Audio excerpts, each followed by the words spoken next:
إن الحمد لله نحمده ونستعينه ونستغفره ونعوذ بالله من شرور أنفسنا ومن سيئات أعمالنا من يهده الله فلا مضل له ومن يضلله فلا هادي له وأشهد أن لا إله إلا الله وحده لا شريك له وأشهد أن محمدا عبده ورسوله صلى الله تعالى عليه وعلى آله وصحبه وسلم تسليما كثيرا يا أيها الذين آمنوا اتقوا الله حق تقاته ولا تموتن إلا وأنتم مسلمون يا أيها الناس اتقوا ربكم الذي خلقكم من نفس واحدة وخلق منها زوجها وبث منهما رجالا كثيرا ونساء واتقوا الله الذي تساءلون به والأرحام إن الله كان عليكم رقيبا يا أيها الذين آمنوا اتقوا الله وقولوا قولا سديدا يصلح لكم أعمالكم ويغفر لكم ذنوبكم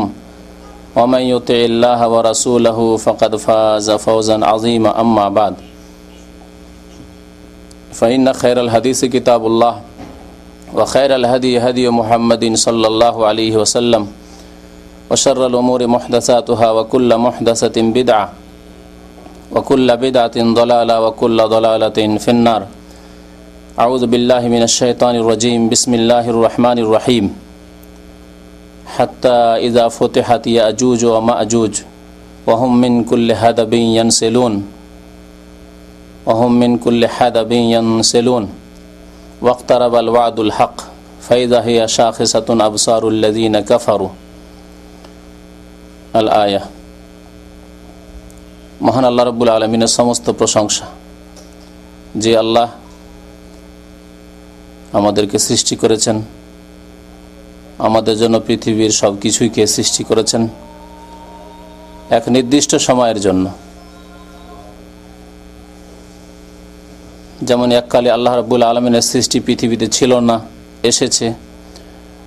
আবার এমন একটি সময় আসবে যে সময় পৃথিবী ধ্বংস হয়ে যাবে। পৃথিবীতে যা কিছু রয়েছে, যত সৃষ্টি রয়েছে, মখলুকাত রয়েছে, সব ধ্বংস হয়ে যাবে, শেষ হয়ে যাবে, বিদায় নেবে। আল্লাহ রাব্বুল আলামিন এই পৃথিবী ধ্বংস হয়ে যাওয়ার,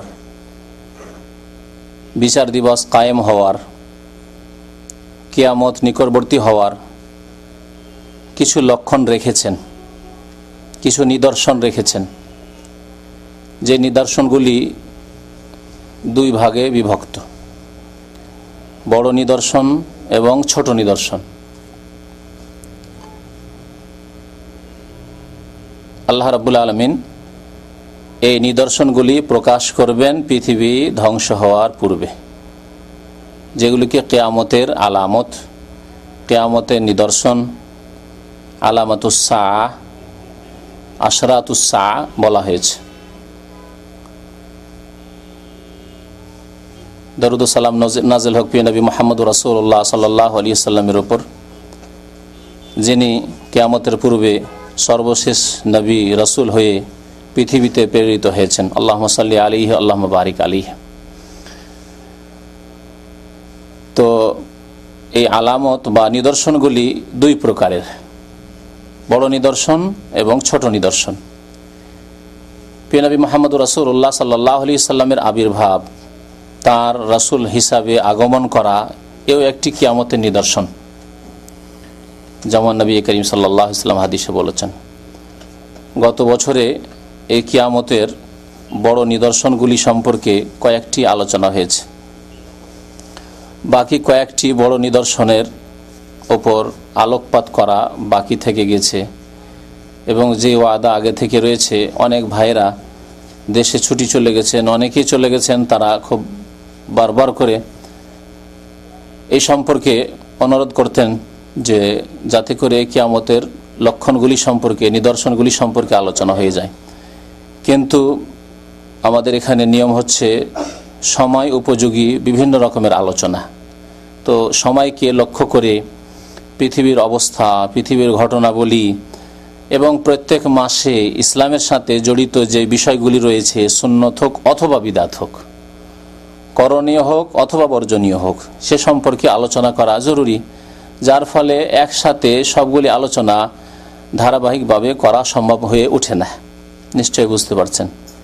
করণীয় যেমন হজের মৌসুমে করণীয় কি, রমজান মাসে করণীয় কি, জিলহজ মাসে করণীয় কি, শাওয়াল মাসে করণীয় কি, এসবগুলি আলোচনা হচ্ছে।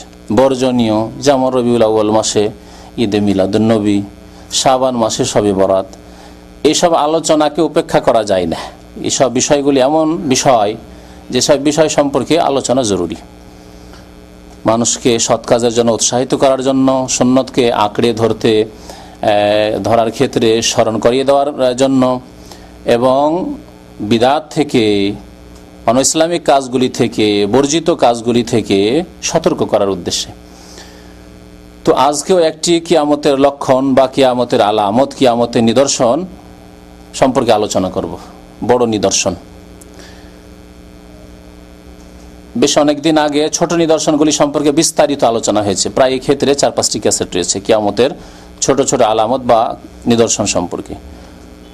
বড় লক্ষণগুলির একটি লক্ষণ হচ্ছে বা একটি নিদর্শন হচ্ছে ইয়াজুজ মাজুজের আগমন। পৃথিবীতে ইয়াজুজ মাজুজ, আল্লাহ রাব্বুল আলামিন ইয়াজুজ ওয়া মাজুজ বলেছেন। ইয়াজুজ এবং মাজুজ একটি জাতির দুটি নাম, এইভাবে নাম এসেছে কোরআনে কারীমে। ইয়াজুজ এবং মাজুজের আগমন এ হচ্ছে কিয়ামতের একটি বড় লক্ষণ, আলামাতে কুবরা বলা হয়েছে। নবী করিম সাল্লাল্লাহু আলাইহি সাল্লাম প্রতীক্ষা করতে বলেছেন, কিয়ামতের আগে তোমরা কয়েকটি লক্ষণ প্রতীক্ষা করবে, তার মধ্যে একটি হচ্ছে ইয়াজুজ মাজুজের পৃথিবীতে আগমন।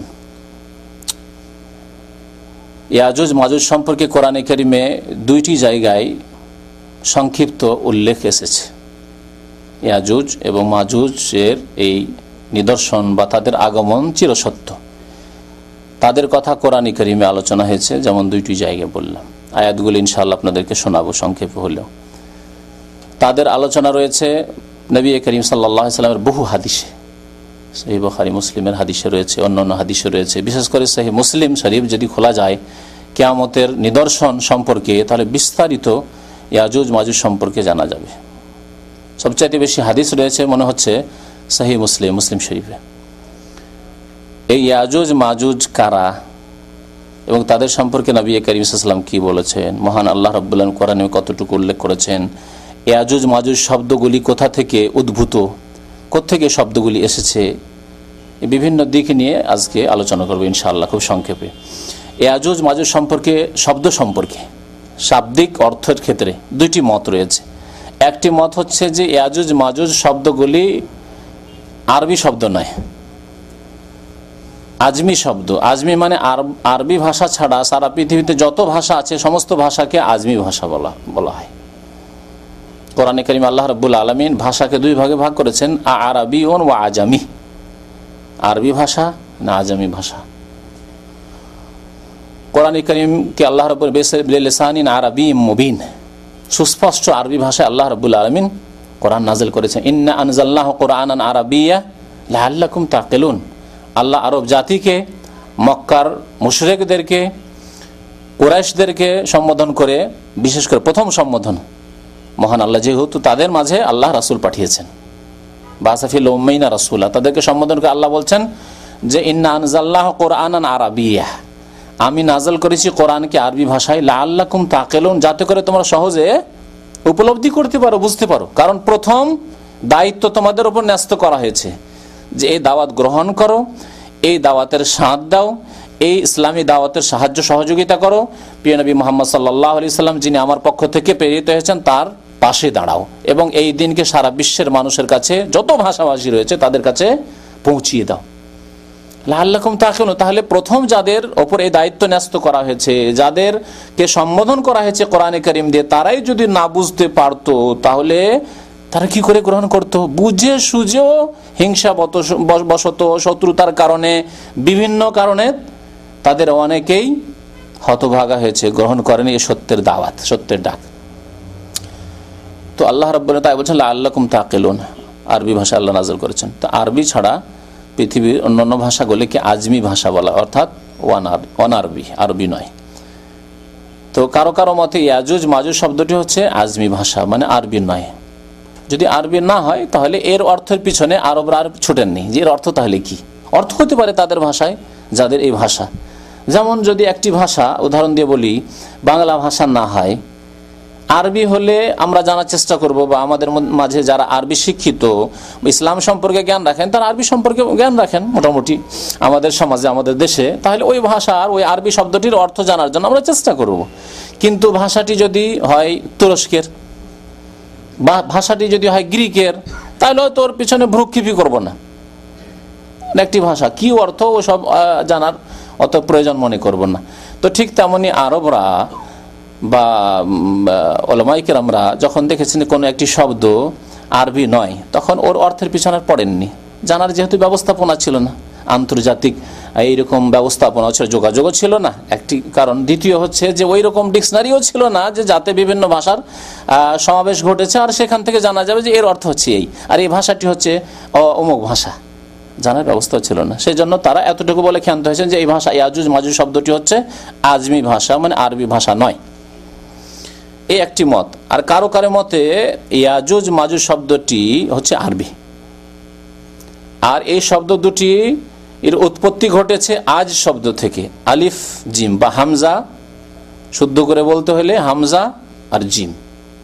কারণ আলিফের ওপর যখন হরকত থাকে বা সাকিন থাকে, জজম থাকে, তখন ওকে আর আলিফ বলা হয় না, ওকে হামজা বলা হয়।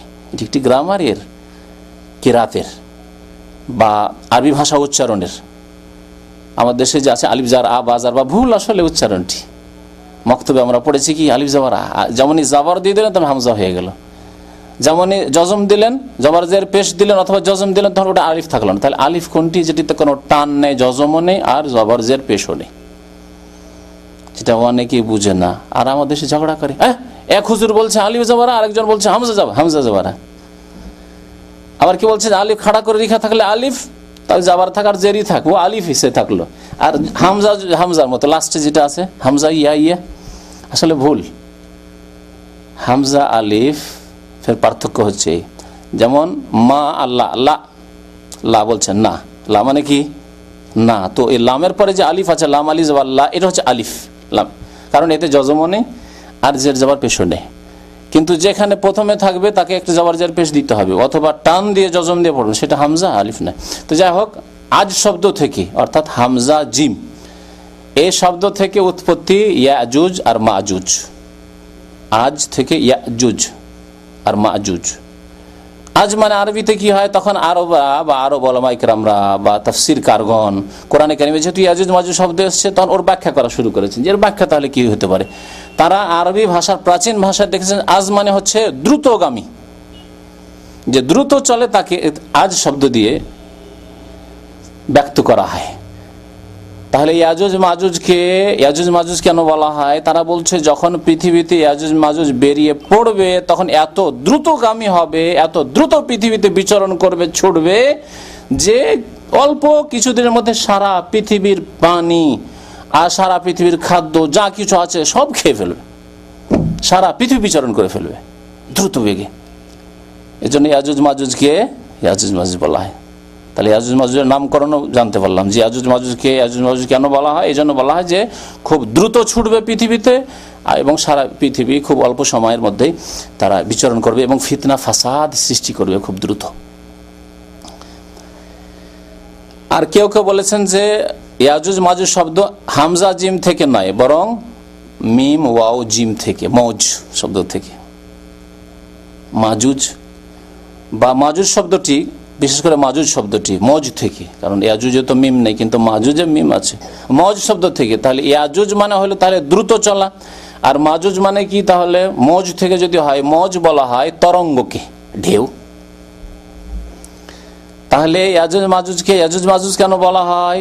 যেমন দ্রুত চলবে তেমন তাদের সংখ্যা এত বেশি, ইয়াজুজ মাজুজের সংখ্যা অল্প নয়, এত সংখ্যা বেশি যে তারা যখন ঝাঁপ দিয়ে পৃথিবীতে ছড়িয়ে পড়বে মনে হচ্ছে যে তরঙ্গের মতো চলে আসছে পৃথিবীতে। যেমন সমুদ্রের তরঙ্গ, নদীর তরঙ্গ, ঢেউ দেখেছেন কিভাবে লাফ দিয়ে উঁচা হয়ে আসে, ঠিক তেমনি সারা পৃথিবীতে তার তরঙ্গের মতো ছুটে আসবে। যেমন কোরআনে আল্লাহ রাব্বুল বলেছেন ওয়া তারাকনা বা'দাহুম ইয়াউমাইযিন ইয়ামুজু ফি বা'দ, আমি যখন ইয়াজুজ মাজুজকে পৃথিবীতে ছেড়ে দেব তখন সারা পৃথিবীতে মৌজের মতো অর্থাৎ তরঙ্গের মতো তারা বিচরণ শুরু করবে। তরঙ্গের মতো আমি তাদেরকে ছেড়ে দেবো। তারাকনা বাদহুম ইয়াওমা ইযিন মওজুন ফি বাদ। তো এই অর্থগুলি প্রযোজ্য যদি আরবি ভাষা হয় ইয়াজুজ মাজুজ শব্দটি। ইয়াজুজ মাজুজের সৃষ্টি কোথা থেকে, সৃষ্টি কোথা থেকে? এই ক্ষেত্রে একটি মত আছে, যে মতটি ইহুদি খ্রিস্টানদের কিতাব থেকে এসেছে। কাব আহবার একজন ইহুদি ছিলেন, মুসলমান হয়েছিলেন ওমর রাদিয়াল্লাহু তাআলা আনহুর জামানায়, তিনি মুসলমান হয়েছিলেন। তার ওমর রাদিয়াল্লাহু তাআলা আনহুর জামানায় যদি কেউ মুসলমান হয় তো সে সাহাবী কি না? সাহাবী? সাহাবী নয়। তো এই কাব আহবার কিন্তু বড় পণ্ডিত ছিলেন। আহবার বলাই হয় বড় বড় পোপ পাদ্রী বা যারা ইহুদি নাসারাদের ধর্ম সম্পর্কে জ্ঞানী তাদেরকে। তো কাব আহবার মুসলমান হয়েছিলেন, তার কাছে বিগত জ্ঞান ছিল তাওরাত ইনজিলের, বাইবেলের যথেষ্ট জ্ঞান ছিল। তারপরে ইসলাম সম্পর্কে, কোরআন হাদিস সম্পর্কে পড়াশোনা করে ভালো জ্ঞান হাসিল করলেন। জ্ঞানী মানুষ দ্রুত জ্ঞান হাসিল করতে পারে। কোনো মানুষ যদি এক ভাষার পণ্ডিত থাকে তাহলে আরেক ভাষা সম্পর্কে জানা খুব সহজ, ঠিক কিনা? যদি কোনো মানুষ এক ধর্ম সম্পর্কে জ্ঞানী থাকে তাহলে আরেক ধর্ম সম্পর্কে তার জানা খুব সহজ, দ্রুত সে কোর্স কমপ্লিট করে নিতে পারবে বা শিক্ষা সে হাসিল করে নিতে পারবে। তো তাওরাত ইনজিল সম্পর্কে তার কাছে যথেষ্ট জ্ঞান ছিল। ইসলামে আসার পরে আবার কোরআন হাদিস সম্পর্কে ভালো জ্ঞান হাসিল। কিন্তু দুই জ্ঞান, ওই বিগত যে জ্ঞান ছিল ইহুদি নাসারাদের কিতাবের জ্ঞান, সেই জ্ঞানে অনেক বাতিলের সংমিশ্রণ ছিল, ভিত্তিহীন কিসসা কাহিনীর সংমিশ্রণ ছিল। যেহেতু বাইবেল তাওরাত ইনজিল তাদের বিকৃত হয়ে গেছে, সব বিকৃত কিতাব, কিসসা কাহিনীতে ভর্তি হয়ে গেছে। আল্লাহ রাব্বুল আলামিন নাযিলকৃত অরিজিনাল কিতাব থেকে যায়নি, অনেক কিছুর সংযোজন ঘটে গিয়েছিল, সংমিশ্রণ ঘটে গিয়েছিল মানুষের তৈরি করা, মানুষের কথা, কিসসা কাহিনী ইত্যাদি। তো ওই যে মগজে ঢোকানো ছিল পুরনো কিসসা কাহিনী, অনেক জাল কথাবার্তা, ভিত্তিহীন উদ্ভট কথাবার্তা, আর পরে ইসলামের কথাও ঢুকলো, দুটি সংমিশ্রণে জগা খিচড়ি খানিকটা হয়ে গেল। হ্যাঁ, এমন খিচড়ি হলো যে তারপরে তাফসির যখন তিনি করা শুরু করলেন, তাফসির করতে গিয়ে, কোরআন সুন্নাহ ভিত্তিক তাফসির করতে গিয়ে ওই বাইবেলের কিসসা কাহিনী, তাওরাত ইনজিলের উদ্ভট কিসসা কাহিনীও ঢুকিয়ে দেন। এইভাবে এই কাব আহবারের মাধ্যমে অনেক ইসরায়েলি রেওয়ায়াত, যেটাকে বলা হয় তাফসিরের ক্ষেত্রে, পুরনো যুগের কিসসা কাহিনী বা পুরনো যুগের কিতাবাদির কিসসা কাহিনীর অনুপ্রবেশ ঘটেছে তাফসিরের কিতাবাদিতে। এই জন্য তাফসিরের কিতাবাদি পড়তে গিয়ে আলফাল ইউসুফ জুলেখার কিসসাতে অনেক অবান্তর ভিত্তিহীন কথাবার্তা রয়েছে, দাউদ আলাইহিস সালামের কিসসা কাহিনীতে অনেক ভিত্তিহীন কথাবার্তা রয়েছে, সুলাইমান আলাইহিস সালামের কিসসাতে অনেক ভিত্তিহীন কথাবার্তা রয়েছে। যাক, ওদিকে যাচ্ছেন, এখন ফিরে আসি। তো কাব আহবার থেকে ইসরায়েলি বর্ণনা হবে এটি, মানে ইহুদি নাসারাদের কিতাবের বর্ণনা কি, যে আদম আলাইহিস সালাম কোনো এক সময় একটি রসিকতার ঘটনা শোনেন ইয়াজুজ মাজুজের। আদম আলাইহিস সালাম কোনো এক সময় ঘুমিয়েছিলেন আর স্বপ্নদোষ হয়ে যায়। আর স্বপ্নদোষ হওয়ার পরে তখন মাটিতে যে স্বপ্নদোষের কিছু অংশ, বীর্যের কিছু অংশ পড়ে যায় জমিনে। ওই যে বীর্য, স্বপ্নদোষের বীর্য, তাতে থেকে ইয়াজুজ মাজুজের জন্ম হয়, একটি মত। কিন্তু কোরআন এবং হাদিসের কোনো দলিল নেই। আমাদের দেশের বক্তারা কিসসা কাহিনীতে এটা বয়ান করে, সেজন্য বয়ান করে দিলাম। না বয়ান করলে হয়তো যখন কোনো বক্তার কাছে শুনতে পাচ্ছে, হ্যাঁ ঠিকই, তাহলে ইয়াজুজ মাজুজ হয়তো এই স্বপ্ন দেশের বীর্য থেকে ওই জন্ম নিয়েছে। এই আর এর কোনো প্রমাণ কোরআন এবং হাদিসে নেই, নবী করিম সাল্লাল্লাহু আলাইহি ওয়াসাল্লামের বাণীতেও নেই, সাহাবায়ে কেরামের কথাতেও নেই, আর কোরআনে তো নেই। সুতরাং এই ক্ষেত্রে আমরা এই কথা বিশ্বাস করব না। এই জন্য গবেষক ওলামায়ে কেরামরা এর খণ্ডন করেছেন, বলছে এটি ভিত্তিহীন কথা। এটি হচ্ছে ইসরায়েলি বর্ণনা, হতে পারে কাব আহবারের মাধ্যমে ইসলামে তার অনুপ্রবেশ ঘটেছে, বা তাফসীর কিতাবাদিতে এর অনুপ্রবেশ ঘটেছে যে ইয়াজুজ মাজুজ এভাবে সৃষ্টি হয়েছে। তাহলে ইয়াজুজ মাজুজের জন্ম কোথা থেকে, কোন জেনারেশন? এই ক্ষেত্রে সঠিক কথা হচ্ছে যে নূহ আলাইহিস সালামের কয়েকজন ছেলে ছিলেন, একটা ধ্বংস হয়েছে, তার নাম কি বলতে পারেন? কেনান। যদিও নামগুলি সম্পর্কে আল্লাহ ভালো জানেন, কিন্তু এই তাফসীর কিতাব এই নামগুলি এসছে, ওগুলিও এসছে, নামগুলিও এসছে আপনার কোনো কোরআন এবং হাদিসের মাধ্যমে নয়, এই নামগুলিও পুরনো যুগের কিতাবাদি থেকে এসেছে। তো এই ক্ষেত্রে ধরে নেওয়া যায় যে তার কয়েকটি ছেলে তো ছিল অবশ্যই, আর একজন ছেলে ধ্বংস হয়েছে এই কথাটি কোরআনে রয়েছে, তার নাম কোরআনে নেই, কিন্তু তাফসীর কিতাবে তার নাম কেনান বলা হয়েছে, আল্লাহু আলাম। আর আরেকজনের নাম ছিল সাম, আর আরেকজনের নাম ছিল হাম। আফ্রিকান নিগ্রোদের, কৃষ্ণাঙ্গ কালোদের যে পিতা পূর্বপুরুষ, তার কথা বলা হচ্ছে সে হাম, তার নাম ছিল হাম। আর বাকি পৃথিবীতে যত রয়েছে, এশিয়ান হোক আর ইউরোপিয়ান হোক আর যেই হোক না কেন, এদের পিতা হচ্ছে সাম, আর বাকি থাকে আর একটি ছেলে ইয়াফাস। ইয়াফাস হচ্ছে ইয়াজুজ মাজুজদের পিতা। তাফসীর কারগণ এটিকে গ্রহণযোগ্য বলেছেন যে নূহ আলাইহিস সালামের এক ছেলে ইয়াফাস, এই ইয়াফাসের প্রজন্মই হচ্ছে ইয়াজুজ মাজুজ। তাহলে ইয়াজুজ মাজুজ আদম সন্তান।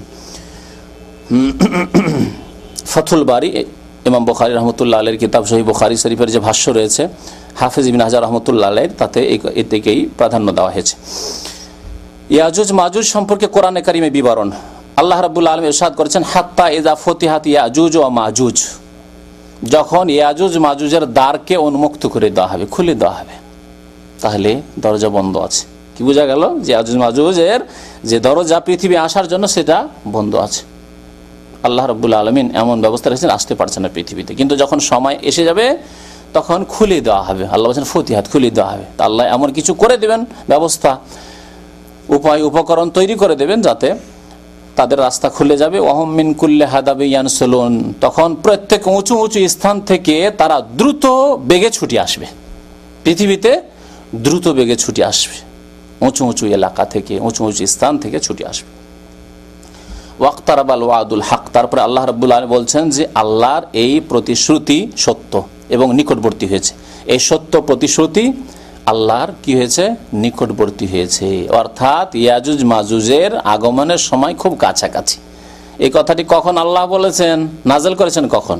আল্লাহ রাব্বুল আলামিন তো লওহে মাহফুজে লিখে রেখেছেন, কিন্তু এই কথাটি নাজেল করেছেন কখন? রাসূলুল্লাহ সাল্লাল্লাহু আলাইহি সাল্লামের উপর। কতদিন আগে? 1400 বছর আগে। 1400 বছর পার হয়ে চলে গেছে। এখন তাহলে কত ঘনিয়ে এসেছে সময়, চিন্তা করুন।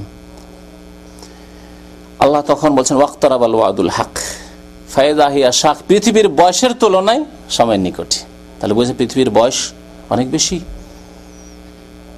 10,000, 15,000, 20,000 হতে পারে। তো পৃথিবীর যে বিগত বয়স রয়েছে তার তুলনায় নবী করিম সাল্লাল্লাহু আলাইহি ওয়াসাল্লামের জামানা থেকে বাকি যে সময়টুকু রয়েছে এটি হচ্ছে কি অত্যন্ত নিকটে। তাই আল্লাহ বলছেন ওয়াক্তারাবাল ওয়াদুল হক, এই সত্য প্রতিশ্রুতির সময় ঘনিয়ে এসেছে।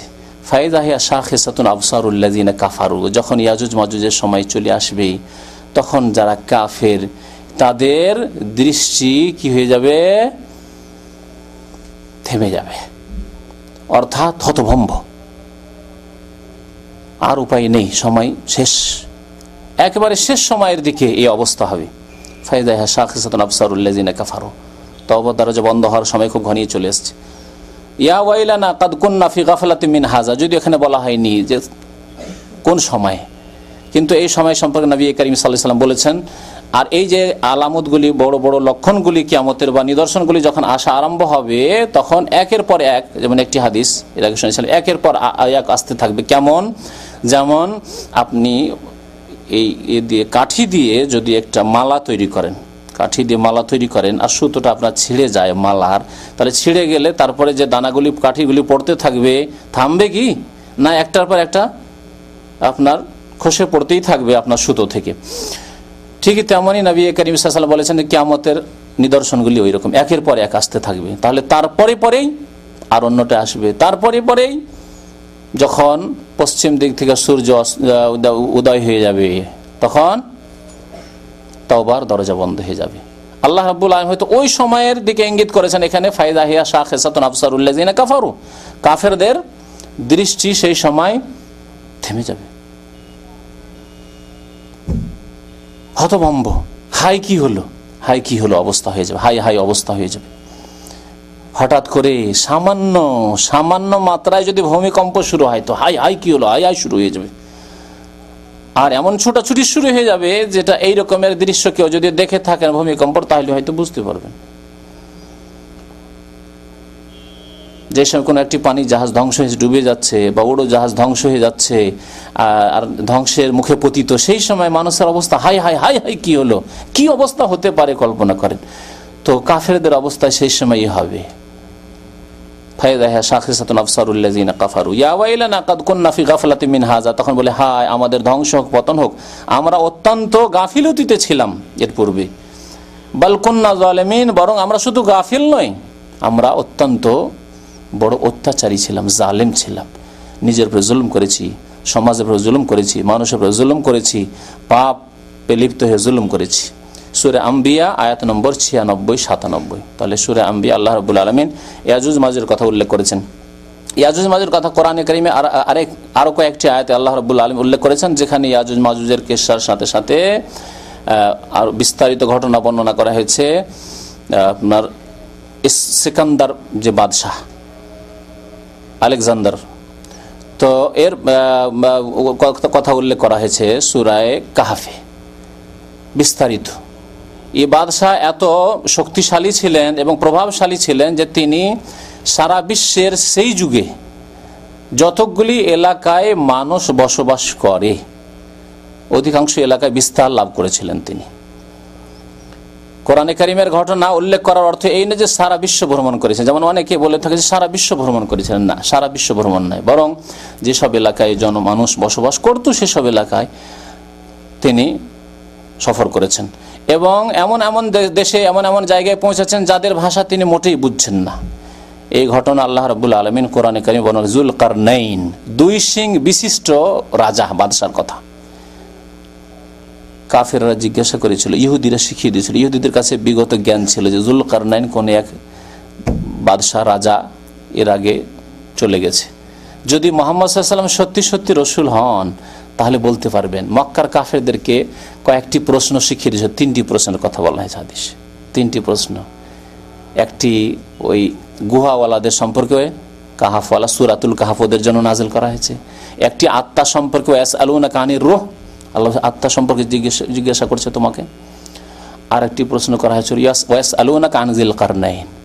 এই দুই সিং বিশিষ্ট সিং, মানুষের তো সিং থাকে না, কেউ কেউ বলছে যে তার চুল ছিল, এরকম বড় বড় চুলের খোপা বেঁধে রাখতেন, আল্লাহু আলাম। তো এই যুলকারনাইন বাদশাহ সম্পর্কে তারা জিজ্ঞাসা করছে আপনাকে, হে রাসূলুল্লাহ সাল্লাল্লাহু আলাইহি ওয়াসাল্লাম, কুল সাআতুলু আলাইকুম মিনহু যিকরা, হে নবী তাদেরকে বলে দাও যে তোমাদের কাছে যুলকারনাইন সম্পর্কে আমি কিছু কথা উল্লেখ করব।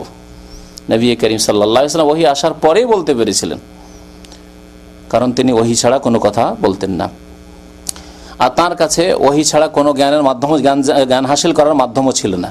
তো আল্লাহ রাব্বুল আলামিন ইয়াজুজ মাজুজের ঘটনার দিকে ইঙ্গিত করেছেন সূরা কাহফের এই অংশটুকুতে। সুম্মা আতবা সাবাবা, যুলকারনাইন বাদশাহ, দুই সিংওয়ালা বাদশাহ পৃথিবীর 3 দিকে সফর করেছিলেন। পশ্চিম দিকের কথা আল্লাহ কোরআনে বলেছেন হাত্তা ইযা বালাগা মাগরিবাশ শামস, পশ্চিম দিকে সফর করতে করতে করতে এমন জায়গায় পৌঁছে গেলেন যেখানে মনে হচ্ছে যে সূর্য অস্তমিত হচ্ছে। এমন এলাকায় দেশে পৌঁছে গেছেন সূর্য ডুবতে দেখছেন। বলুন, আটলান্টিকের কিনারায় যদি কেউ দাঁড়ায় তাহলে সূর্য কোথায় অস্তমিত হইতে দেখবে? কোনো দেশে না সমুদ্রে?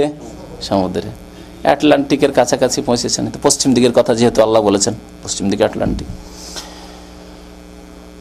আপনি এখানে গিয়ে কর্নিশে সন্ধ্যাবেলা দাঁড়ান, মনে হচ্ছে যে পূর্ব দিকে যদি দাঁড়ান আর পশ্চিম দিকে আপনার যদি সমুদ্র থাকে তো দেখবেন যে সূর্য মনে হচ্ছে সমুদ্রে গিয়ে পানিতে ডুবে গেল সূর্যটা। দেখবেন না? দেখবেন না? হ্যাঁ। হাত্তা ইযা বালাগা মাগরিবাশ শামস, আল্লাহ বলেছেন পশ্চিম দিকে তাহলে সফর করেছেন। পশ্চিম দিকে জনবস্তি ছিল, দেশ ছিল, মানুষ বসবাস করতো, তাই পশ্চিম দিকের কথা আল্লাহ বলেছেন। সেই দিকে সফর করে তিনি দেশ বিজয় করতে করতে পৌঁছে গিয়েছিলেন। আর গিয়েছেন কোন দিকে? পূর্ব দিকে। পূর্ব দিকে মাতলে আশ-শামস আল্লাহ বলেছেন। সুম্মা আতবা সাহাবা হাত্তা ইযা বালাগা মাতলে আশ-শামস, সূর্য উদয় হওয়ার স্থানে পৌঁছে গেলেন পূর্ব দিকে। তাহলে পূর্ব দিকে সফর করতে করতে হয়তো চীন পার করে হয়তো জাপানও হইতে পারে, প্রশান্ত পর্যন্ত হইতে পারে, তিনি পৌঁছেছেন মোট কথা পূর্ব দিকে। যতদূর পর্যন্ত জনবস্তি ছিল, বিস্তার লাভ করতে করতে, ক্ষমতা হাসিল করতে করতে, বিজয় হাসিল করে পৌঁছেছেন তিনি। 2 দিকের কথা আল্লাহ বলেছেন। তৃতীয় দিকের কথা আল্লাহ বলছেন সুম্মা আতবা সাবা, অতঃপর আর মাল সামান সাজ সরঞ্জাম নিলেন তিনি, আর তারপরে সফর করা শুরু করলেন। হাত্তা ইযা বালাগা বাইনাস সাদ্দাইন, 2টি উঁচু পাহাড়ের মাঝখানে পৌঁছে গেলেন। এখানে বলা হয়নি উত্তরে না দক্ষিণে, তাফসীরকারগণ বলেছেন যে দক্ষিণে নয়, কারণ দক্ষিণে বেশি আর জমিন নেই। দক্ষিণে কি আছে? সমুদ্র, ভারত মহাসাগর, ঠিক না? এখান থেকে যদি দক্ষিণ দিকে যান, ইয়ামানের পরে কি? সমুদ্র। ভারতের দক্ষিণ ভারতের দিকে সমুদ্র, তাহলে দক্ষিণে সমুদ্র। তাহলে দক্ষিণ দিকে বেশি জায়গা নেই, সুতরাং দক্ষিণ দিকে আর সফরে তার প্রয়োজন নেই। সফর করে গেছেন উত্তর দিকে, চলে গেছেন মস্কোর দিক। কত দূর পর্যন্ত গিয়েছেন? যাই হোক, দুইটি উঁচু উঁচু পাহাড় সেখানে গেলেন। সে সম্পর্কে আল্লাহ রাব্বুল আলামিন কি বলছেন, হাত্তা ইযা বালাগ বাইনাস সাদ্দাইন ওয়াজাদা মিন দুনিহিমা কওমান, দুইটি উঁচু পাহাড়ের আশেপাশে বসবাসকারী একটি জাতিকে পেলেন। কওমান লা ইয়াকাদুনা ইয়াফকাহুনা কাওলা, কিন্তু এই জাতি এমন এক জাতি, যে জাতি যুলকারনাইন রাজার কথাবার্তা বুঝতে পারছেন না, আর তাদের ভাষায় এরকম অনুবাদকও তার কাছে প্রস্তুত নেই, বোঝা খুব মুশকিল তাদের কথা। তাহলে ইশারা ইঙ্গিতে কোন রকমে তাদের কথা কি বলতে চাইছেন তারা বুঝলেন যুলকারনাইন। লা ইয়াকাদুনা ইয়াফকাহুনা কাওলা, তাদের ভাষা বুঝতে পারছেন না। বলেন দেখি, চায়নার ভাষা যদি বলা হয় চাংচুং করে, তা আমরা কি বুঝবো? অনেকে অন্যদের ভাষা শুনলে হাসে, দেখেছেন, নিজেও হাসেন হয়তো। এখানে একটি মূল্যবান কথা বলছি, কারো ভাষা শুনে হাসবেন না, কারণ আপনার ভাষা যারা অন্যরা বুঝে না, আপনার ভাষা শুনেও হাসি। আমরা অনেক সময় হড়মড়ে ভাষা শুনলে হাসি। কোন কোন জাতির ভাষা রয়েছে শুধু হড়মড় হড়মড় করে, হ্যাঁ, আছে না দক্ষিণ ভারতের ভাষা, তো অনেকে হাসে এইসব ভাষা শুনে। চায়নার ভাষা, জাপানের ভাষা যদি শোনেন আর লিখা যদি দেখেন, তা হাসবেন ওইসব দেখে। আপনার ভাষা দেখে অন্যরা হাসবে। একবার দেখছি এক আরবিয়ান বাংলা নিয়ে এসছে, তো আমার কাছে ধরে নিয়ে এসছে বাংলাকে উল্টো করে, যেহেতু বাংলার ওপর দিকে লাইন দেওয়া আছে, তো ভাবছে লাইন মানে নিচে হবে, তো এইরকম করে ধরে নিয়ে এসছে আমার কাছে। আর বলছে যে পড়েন, আমি বললাম পড়বো, তো এই সোজা কথা বলছেন, না না এটাই তো সোজা। বলছেন না না, তুমি কি ভাষা বুঝো না আমি বুঝি, হ্যাঁ, তো বাংলা ভাষা সে উল্টা করে পড়বে। দেখুন, তাহলে এই জন্য কারো ভাষায় কোনো সময় হাসবেন না।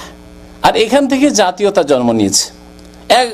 এক জাতি অন্য জাতির ভাষাকে নেগলেক্ট করে, ছোট মনে করে, ঘৃণা করে, অথচ আল্লাহ রাব্বুল আলামিনের নিদর্শন অমিন আয়াতিহি, আল্লাহ বলছেন আল্লাহর একটি নিদর্শন হচ্ছে ওয়াখতিলাফু আলসিনাতিকুম ওয়া আলওয়ানিকুম, তোমাদের ভাষা এবং তোমাদের রঙে যে ভিন্নতা, এটি আল্লাহর নিদর্শন। আল্লাহ যে সর্বশক্তিমান, আল্লাহ যে কুদরতে কামেলার মালিক, আল্লাহ যে আলিমুন কাদির, তার বহিঃপ্রকাশ। এটি জাতীয়তার জন্য নয়, এটি মহব্বত, ভালোবাসা, শত্রুতার ভিত্তি বুনিয়াদ বানাবার জন্য নয়। আল্লাহু আকবার, আল্লাহ নিদর্শন মাত্র। সুতরাং কারো ভাষা শুনলে, কথা বলছে দুজন হাসবেন না। আমরা দেখি, কথা বলছি নিজের ভাষায়, দেখি অনেকে হাসে বসে বসে, ধরেন অন্য ভাষার লোকেরা অন্যদের ভাষা শুনে, তখন আমরা হয়তো অনেকেই হাসি না, খবরদার না। তাদের ভাষা তাদেরকে ভালো লাগছে, খুব সুন্দর বুঝছি, তারা খুব টেস্ট পাচ্ছে। যেমন আপনি আপনার ভাষার মতো মিষ্টি ভাষা, যেহেতু সেই ভাষা আপনি পুরোপুরি বুঝছেন, মায়ের পেট থেকে পড়েই সেই ভাষা বুঝতে শিখেছেন, ওই ভাষার মতো স্বাদ কোনো ভাষা শিক্ষিত হয়েও পাবেন না। এটা মানুষের প্রকৃতি। কিন্তু তার মানে শত্রুতা এবং বন্ধুত্বের ভিত্তি তৈরি করতে হবে, বুনিয়াদ বানাতে হবে ভাষাকে, বর্ণকে। আলওয়ানিকুম, আল্লাহ বলছেন তোমাদের রঙও আল্লাহ নিদর্শন, কেউ কালো, কেউ সাম্বর্ণ, কেউ সাদা। সুতরাং এসব নিয়ে যাতে করে হাসাহাসি না হয়। একজন আফ্রিকান, ভারত উপমহাদেশে তো কেউ আফ্রিকান দেখেনি, দেশে যদি আমাদের দেশে আফ্রিকান কেউ চলে যায় তাহলে কি হাসা শুরু হবে? না, মোটেই না। একজন স্টুডেন্ট আমাদের সাথে পড়তো জামিয়া সালেফিয়া বেনারসে, বড় মাদ্রাসা, আফ্রিকা থেকে কয়েকটা ছেলে পড়তো। তো একদিন আফ্রিকান ছেলে চুল কাটছে, ওই সময় ও দূর থেকে একটু হেসেছে, দেখে নিয়ে এসে দিল মার। ওর মনে হলো যে আমার এই চুল দেখে, যে চুল তো বুঝতে পারছেন তাদের চুল কেমন, ঘোংরুলো চুল আর কি নরম নরম চুল, তো দিলাম মার। তারপরে বিচার গেল, কিন্তু হবে কি, মার খাওয়ার তো খেয়েই নিল, না হাসলে তো এটা হতো না। তো যাই হোক, কথা হচ্ছে যে কারো ভাষা, কারো রং নিয়ে হাসতে নেই। এই আল্লাহর নিদর্শন, আল্লাহ রাব্বুল আলামিনের কুদরত, ক্ষমতার বহিঃপ্রকাশ। তো আল্লাহ রাব্বুল কি বলছেন, লা ইয়াকাদুনা ইয়াফকাহুনা কাওলা, এমন এক জাতির দেশে পৌঁছে গেলেন যুলকারনাইন বাদশাহ, যে তার ভাষা বুঝতে সক্ষমই হচ্ছে না। বড় চেষ্টা করে কোন রকম তাদের কথা বুঝলেন, কিছু বুঝাবার চেষ্টা করলেন। কালু ইয়া যুলকারনাইন, সেই এলাকার লোকেরা কি বলল, হে যুলকারনাইন, ইন্না ইয়াজুজ ওয়া মাজুজ মুফসিদুনা ফিল আরদ, আমাদের দেশে ইয়াজুজ মাজুজ বড় ফিতনা, ফাসাদ, বিপর্যয় সৃষ্টি করে রেখেছে, অশান্তি সৃষ্টি করে রেখেছে। বিপর্যয়, ফাসাদ কাকে বলা? অশান্তি, অশান্তি সৃষ্টি করে রেখেছে। তাহলে সেই জাতি যে এলাকায় ছিল, সেই এলাকায় অন্যান্য মানুষরা ছিল, বড় অশান্তিতে ছিল ইয়াজুজ মাজুজদের কারণে। ইন্না ইয়াজুজ মাজুজ মুফসিদুনা ফিল আরদ ফাহাল নাজআলু লাকা খারজান আলা আন তাজআলা বাইনানা ওয়া বাইনাহুম সাদ্দা, তাহলে আপনি তো মাশাআল্লাহ বড়ই শক্তিশালী একজন রাজা, দেশের নেতা, আর আপনি দেশকে দেশ বিজয় করে এত দূর পৌঁছে গেছেন আমাদের দেশে, তাহলে আপনাকে আমরা কিছু ট্যাক্স দেব, কর দেব। খার্জ মানে কর হয়, অথবা কিছু পুরস্কার দেব, যত আমাদের দেওয়া সম্ভব আপনাকে পুরস্কার দেব। কেউ কেউ বলেছেন পুরস্কারের কথা দেব, কিন্তু আপনাকে একটা কাজ করে দিতে হবে আমাদের দেশের এলাকার মাঝে, আর ইয়াজুজ মাজুজ যে দেশে রয়েছে আর রাতের অন্ধকারে সে বিপর্যয় সৃষ্টি করছে, অশান্তি সৃষ্টি করছে, আমাদের প্রাণা দিচ্ছে, এর মাঝে একটি কি করে দিতে হবে, সাদ, একটি বাঁধ তৈরি করে দিতে হবে। শক্ত প্রাচীর, সাদ বলা হয় বাঁধকে, সাদ বলা হয় প্রাচীরকে। শক্ত প্রাচীর তৈরি করে দিতে হবে। তখন যুলকারনাইন বললেন, দেখো, কালু মা মাক্কান্নি ফিহি রব্বি খাইর, আমাকে যে সব ধন সম্পদের ওপর আল্লাহ, যে নেতৃত্বের ওপর, রাজত্বের ওপর আল্লাহ অধিষ্ঠিত করেছেন, ক্ষমতাবান করেছেন, এটি আমার জন্য কল্যাণকর। তোমাদের টাকা পয়সা চাই না, তোমাদের কর চাই না, তোমাদের বকশিস চাই না, পুরস্কার চাই না, আল্লাহ যা আমাকে দিয়েছেন যথেষ্ট। একজন মুমিন বান্দার কথা, লোভী নয়, যা আসছে আসতে দাও। না না না, আজকাল পেট ভরছে কি? পেট ভরছে না মানুষের। কিন্তু তিনি কি বলছেন, মা মাক্কান্নি ফিহি রব্বি খাইর ফাআইনুনি বিকুওয়া, তবে একটি কাজ করো, তোমাদের এই শান্তির ব্যবস্থা করে দেবো, তোমাদের যে অত্যাচার জুলম হচ্ছে ইয়াজুজ মাজুজের পক্ষ থেকে, এটা ইনশাআল্লাহ দূর হয়ে যাবে, কিন্তু তোমাদের যতটুকু ক্ষমতা আছে এই ক্ষমতা দিয়ে আমার সাহায্য করো কাজে, এই বাঁধ প্রাচীর তৈরি করব, সাহায্য। ফাআইনুনি বিকুওয়া আজআল বাইনাকুম ওয়া বাইনাহুম রাদমা, তোমাদের মাঝে আর তাদের মাঝে আমি একটি শক্ত সুদৃঢ় প্রাচীর তৈরি করে দেব। তারপরে তিনি বললেন, আতুনি জোবার আল হাদিদ, নিয়ে এসো, লোহার পাত নিয়ে এসো। তারপরে নিয়ে আসার পরে দুই পাহাড়ের মাঝখান দিয়ে ইয়াজুজ মাজুজ এসে আক্রমণ করত। এই ফাঁকা, এটি একটি রাস্তা ছিল, অন্য কোনো রাস্তা ছিল না। ইয়াজুজ মাজুজ তাদের এলাকা থেকে এসে যে মানব জাতির এলাকায় আক্রমণ করবে, হানা দেবে, এর একটি পথ। ঠিক আছে, এই জায়গাকে লোহা দিয়ে ভর্তি করে দাও, উঁচু করে দাও, তারপরে এই লোহাতে আগুন লাগিয়ে দাও। কালান ফখু হাত্তা ইযা জাআলাহু নারা, তারপরে তোমরা তার হাঁফড়ে ফুঁক দিতে থাকো, আগুন লাগিয়ে ফুঁক দিতে থাকো, ফুঁক দিতে থাকো, আর এই লোহাকে খুব জ্বালাও। হাত্তা ইযা জাআলাহু নারা, আগুন লাল হয়ে গেল সেই লোহাগুলি। কালা আতুনি উফরিগ আলাইহি কিতরা, তারপরে বলা হলো পিতল নিয়ে এসো, পিতলকে গলিয়ে এর ওপর ঢালাই করে দেবো আমি পিতল দিয়ে। আতুনি উফরিগ আলাইহি কিতরা। তো আল্লাহ রাব্বুল আলামিন এই ঘটনা সূরা কাহফ আয়াত নম্বর 93, 92 থেকে 99 পর্যন্ত বিস্তারিত বর্ণনা করেছেন। যাই হোক, এই ছিল কোরআনে ইয়াজুজ মাজুজের ঘটনা। তাহলে ইয়াজুজ মাজুজের আগমন সত্য, কোরআনে কারিমে রয়েছে। নবী করিম সাল্লাল্লাহু আলাইহি সাল্লামের হাদিস, এই ক্ষেত্রে বহু হাদিস রয়েছে। এমনকি মুহাদ্দিসিনগণ বলেছেন ইয়াজুজ মাজুজ সম্পর্কে যতগুলি হাদিস রয়েছে, হাদিসগুলি মুতাওয়াতিরের পর্যায় পর্যন্ত পৌঁছে যাচ্ছে। আর কোরআনে কারিমে যেহেতু এর উল্লেখ রয়েছে, সুতরাং ইয়াজুজ মাজুজের অস্বীকার করা কুফরি শামিল, কোরআনের অস্বীকারের শামিল হয়ে যাবে। নবী করিম সাল্লাল্লাহু আলাইহি সাল্লাম থেকে বর্ণনা করেছেন উম্মুল মুমিনিন উম্মে হাবিবা রাদিয়াল্লাহু তাআলা আনহা। উম্মে হাবিবা কার মেয়ে বলতে পারেন? আবু সুফিয়ানের মেয়ে, নবী করিম সাল্লাল্লাহু আলাইহি সাল্লামের জাওজা মুহতারামা। এই উম্মে হাবিবাই রাদিয়াল্লাহু তাআলা আনহা বলেছিলেন তার কাফের পিতাকে, আবু সুফিয়ানকে, চলে এসেছে মদিনায়, যে কোনো রকম কারো আশ্রয় নেই, না হলে আর জীবন বাঁচবে না মনে হয়। মেয়ের বাড়িতে এসেছে, তখন নবী করিম সাল্লাল্লাহু আলাইহি সাল্লামের বিছানাকে হাবিবা রাদিয়াল্লাহু তাআলা আনহা কি করেছেন? উম্মে হাবিবা গুটিয়ে রেখে দিয়েছেন। বলছে আবু সুফিয়ান, তখন পর্যন্ত কাফের, কি বেটি, কি ব্যাপার, তুমি বিছানাকে গুটিয়ে রেখে দিলে, বিছানার যোগ্য আমাকে মনে করলে না, না আমাকে বিছানার যোগ্য মনে করলে না। কি বলেছিলেন উম্মে হাবিবা রাদিয়াল্লাহু তাআলা? কেমন নবী সাল্লাল্লাহু আলাইহি সাল্লামের ভালোবাসা। বাবা বলছে, বাবার কোনো পরোয়া নেই। নবী করিম সাল্লাল্লাহু আলাইহি সাল্লামের ভালোবাসা এ হচ্ছে ঈমানি ভালোবাসা, শুধু স্বামীর ভালোবাসা নয়, হচ্ছে ঈমানি ভালোবাসা। পৃথিবীর সমস্ত কিছুর চাইতে বেশি যতক্ষণ পর্যন্ত প্রিয় নবী মুহাম্মদ সাল্লাল্লাহু আলাইহি সাল্লামকে মানুষ ভালো না বাসবে, যতক্ষণ মুমিন হতে পারবে না। বললেন উম্মে হাবিবা যে আব্বা শুনুন, আপনি আব্বা, কিন্তু ইন্নাকা কাফির, আপনি কাফের। আমার জন্য জায়েজ নয় যে প্রিয় নবী মুহাম্মদ সাল্লাল্লাহু আলাইহি ওয়াসাল্লাম যেই বিছানায় বসেন, যেই বিছানায় ঘুমান, সেই বিছানায় আপনার মতো কাফের নাপাককে বসতে দেব, এটি আমার জন্য জায়েজ নয়। আমি কোনোদিনই কথা বরদাস্ত করতে পারি না, যদিও আপনি আব্বা। আঘাত করলো আবু সুফিয়ানের অন্তরে। আঘাত খেতে খেতে শেষে কলমা পড়ে মুসলমান হইল পরবর্তীতে রাদিয়াল্লাহু তাআলা আনহু।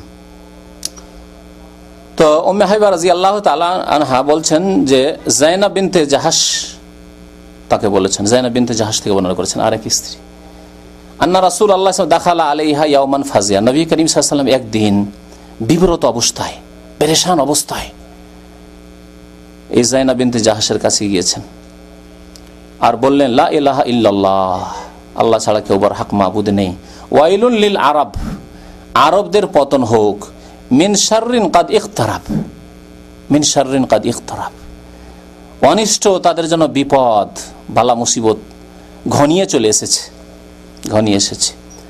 ফতিহাল ইয়াউম মিন রাদমে ইয়াজুজ ওয়া মাজুজ, ইয়াজুজ মাজুজের যে সুদৃঢ় শক্ত প্রাচীর রয়েছে সে প্রাচীরের কিছু অংশ আজকে খসে গেছে, খুলে দেওয়া হয়েছে। মানে সময় খুব কাছে চলে এসেছে ইয়াজুজ মাজুজের আগমনের। ইয়াজুজ মাজুজ পৃথিবীতে এসে যে ধ্বংস করবে, পৃথিবীতে এসে বিপর্যয় সৃষ্টি করবে, ফিতনা ফাসাদ সৃষ্টি করবে, সেই সময় খুব কাছে এসেছে। নবী করিম সাল্লাল্লাহু আলাইহি ওয়াসাল্লাম বললেন। আর কি করলেন, ওয়াহাল্লাকা বিইসবাইহিল ইবহাম ওয়াল্লাতি তালিহা, ইবহাম এই আঙ্গুলটিকে বৃদ্ধাঙ্গুলিকে বলে, ওয়াল্লাতি তালি তার পাশের আঙ্গুল মানে কি, এটাকে কি বলে, তর্জনী, আরবিতে কি বলে শাহাদাত। আর শাহাদাতের আগে, ইসলামের আগে সাব্বাবা, আরবিতে বলতো সাব্বাবা। সাব মানে গালি দেওয়া, বুঝেন না, গালি দেওয়া, সাব মানে গালি দেওয়া। তো জাহিলি যুগে তো লড়াই, ঘরে ঘরে লড়াই, যখন তখন লড়াই, কাটাকাটি, মারামারি। আর লড়াই করলে দেখবো তোকে দেখবো, ঠিক না, দেখার জন্য তো এই আঙ্গুল দেখান না, এইটা দেখান, এখন দেখবো। তো তারা গালি দিত এই আঙ্গুল দিয়ে আরবরা প্রাচীন যুগে, ইসলাম আসার আগে, নবী করিম সাল্লাল্লাহু আলাইহি ওয়াসাল্লামের পূর্বে। সেই জন্য এর নাম তারা রেখেছে সাব্বাবা, গালি দেওয়ার আঙ্গুল। তো এই শাহাদাত ইসলামে আসার পরে যেহেতু এদি আশহাদু শাহাদাত দেওয়া হয়, সেই জন্য এর নাম শাহাদাত হয়েছে, শাহাদাতের আঙ্গুল। তো এই শাহাদাতের আঙ্গুল আর এই যে বৃদ্ধ আঙ্গুলি, তর্জনী এবং বৃদ্ধ, এটা দিয়ে নবী করিম সাল্লাল্লাহু আলাইহি ওয়াসাল্লাম কি করলেন, একটা গোলাকার করলেন আর বললেন যে এইরকম ভাবে ফুটা করেই দিয়েছে, ছিদ্র করেই দিয়েছে, তার মানে খুব সময় ঘনিয়ে এসেছে, আর বেশি সময় নেই। এর মানে শাব্দিক অর্থ নাও হইতে পারে, শাব্দিক অর্থ নাও হইতে পারে। খুব সময় ঘনিয়ে এসছে ইয়াজুজ মাজুজের আগমনের পৃথিবীতে। কালাত যায়নাব, যায়নাব রাদিয়াল্লাহু তাআলা আনহা নবী করিম সাল্লাল্লাহু আলাইহি ওয়াসাল্লামের জাওজা মুহতারাম, তিনি বললেন, ফাকুলতু ইয়া রাসূলুল্লাহ, আমি বললাম হে আল্লাহর রাসূল, আনুহলাকু আফিনাস সালিহুন, আরবদের ধ্বংস হোক। যে নবী করিম সাল্লাল্লাহু আলাইহি ওয়াসাল্লাম বললেন, তাহলে আমাদের মাঝে অসংখ্য সৎ কর্মশীল আল্লাহওয়ালা নেক বান্দা সাহাবায়ে কেরামদের মধ্যে রয়েছে, তো আমাদের মাঝে যদি সৎ লোক থাকে তারপরেও কি আল্লাহ আমাদেরকে ধ্বংস করে দিবেন? আনুহলাকু ওয়াফিনাস সালিহুন, আমাদের মাঝে সৎ লোকেদের সংখ্যা যথেষ্ট পরিমাণে রয়েছে, তারপরে কি আমাদেরকে আল্লাহ ধ্বংস করে দেবেন আযাব দিয়ে, ইয়াজুজ মাজুজকে পাঠিয়ে? আনুহলাকু ওয়াফিনাস সালিহুন, নবী সাল্লাল্লাহু আলাইহি ওয়াসাল্লাম কি বলেছেন? কালা নাম, বলে হ্যাঁ, এজা কাসুরাল খাবাস, যখন পাপাচার বৃদ্ধি পাবে, অন্যায়ের কাজ ব্যাপক আকার ধারণ করবে, মাথা চাড়া দিয়ে থাকবে অন্যায়, চুরি, ডাকাতি, জেনা, খুন, বেনামাজি হওয়া, বেরোজগার হওয়া, যাকাত না দেওয়া, পাপ কিনা সবগুলি, এগুলি মাথা চাড়া দিয়ে থাকবে। দেখুন সমাজে বেনামাজির সংখ্যা বেশি না নামাজির সংখ্যা বেশি? পৃথিবীতে 57টি মুসলিম দেশ আছে, ইসলামী আইন বাস্তবায়নের দেশ বেশি না যে মানব রচিত পশ্চিমা আইন দিয়ে দেশ পরিচালনার দেশগুলি বেশি? আল্লাহু আকবার। তাহলে নবী সাল্লাল্লাহু আলাইহি ওয়াসাল্লামের ভবিষ্যৎবাণী, এজা কাসুরাল খাবাস, মানব রচিত আইন দিয়ে বিচার করা, মানুষের তৈরি করা আইন দিয়ে সমস্যার সমাধান করা, সে অর্থনৈতিক সমস্যা হোক আর সামাজিক সমস্যা হোক আর রাষ্ট্রনীতিক সমস্যা হোক, সমাধান করা। পাপাচার কিনা, সেই ব্যক্তি জালেম, ফাসেক, কাফের কিনা, 3 ভাগে আল্লাহ রাব্বুল আলামিন ভাগ করেছেন কিনা বলুন তো দেখি। তাহলে আল্লাহ মুসলিম দেশগুলিকে ধ্বংস করবেন কিনা বলুন তো দেখি, ধ্বংসের হকদার কিনা বলুন তো দেখি। কাফেরদের কথা তো বাদ দেন, কাফেরদের ঘরে তো এমন কোনো পাপ নেই যা হয় না, যেহেতু তারা এই পৃথিবীর জন্যই জন্মেছে, এই পৃথিবী তাদের ক্ষণিকের স্বর্গ। সুম্মা মাওয়াহুম জাহান্নাম, আল্লাহ রাব্বুল আলামিন বলছেন, লা ইয়াগুররান্নাকা তাকাল্লুবুল লাযিনা কাফারু ফিল বিলাদ, কাফেরদের জাঁকজমকপূর্ণ জীবন, তাদের এসব শক্তি, তাদের চাকচিক্যতা, এসব দেখে প্রতারিত হয়েও না, ধোঁকা খেয়েও না। মাতাউন কালিল, ক্ষণিকের ভোগের বস্তু তাদের কাছে রয়েছে। সুম্মা মাওয়াহুম জাহান্নাম, অতঃপর তাদের স্থান জাহান্নাম। কিন্তু মুসলিম বিশ্বের যে অবস্থা, ব্যক্তি জীবনের অবস্থা দেখুন, নামাজের সংখ্যা বেশি না বেনামাজির সংখ্যা বেশি? তাহলে কয়টা লোক জাকাত দেয় সমাজে? দেখুন তো দেখি, দেশে দেশে গিয়ে হিসাব করেন যে কয়জন লোক গ্রামে জাকাত দেয়। 1010 টাকা বাংলাদেশি টাকা এক বছর পকেটে জমা থাকে,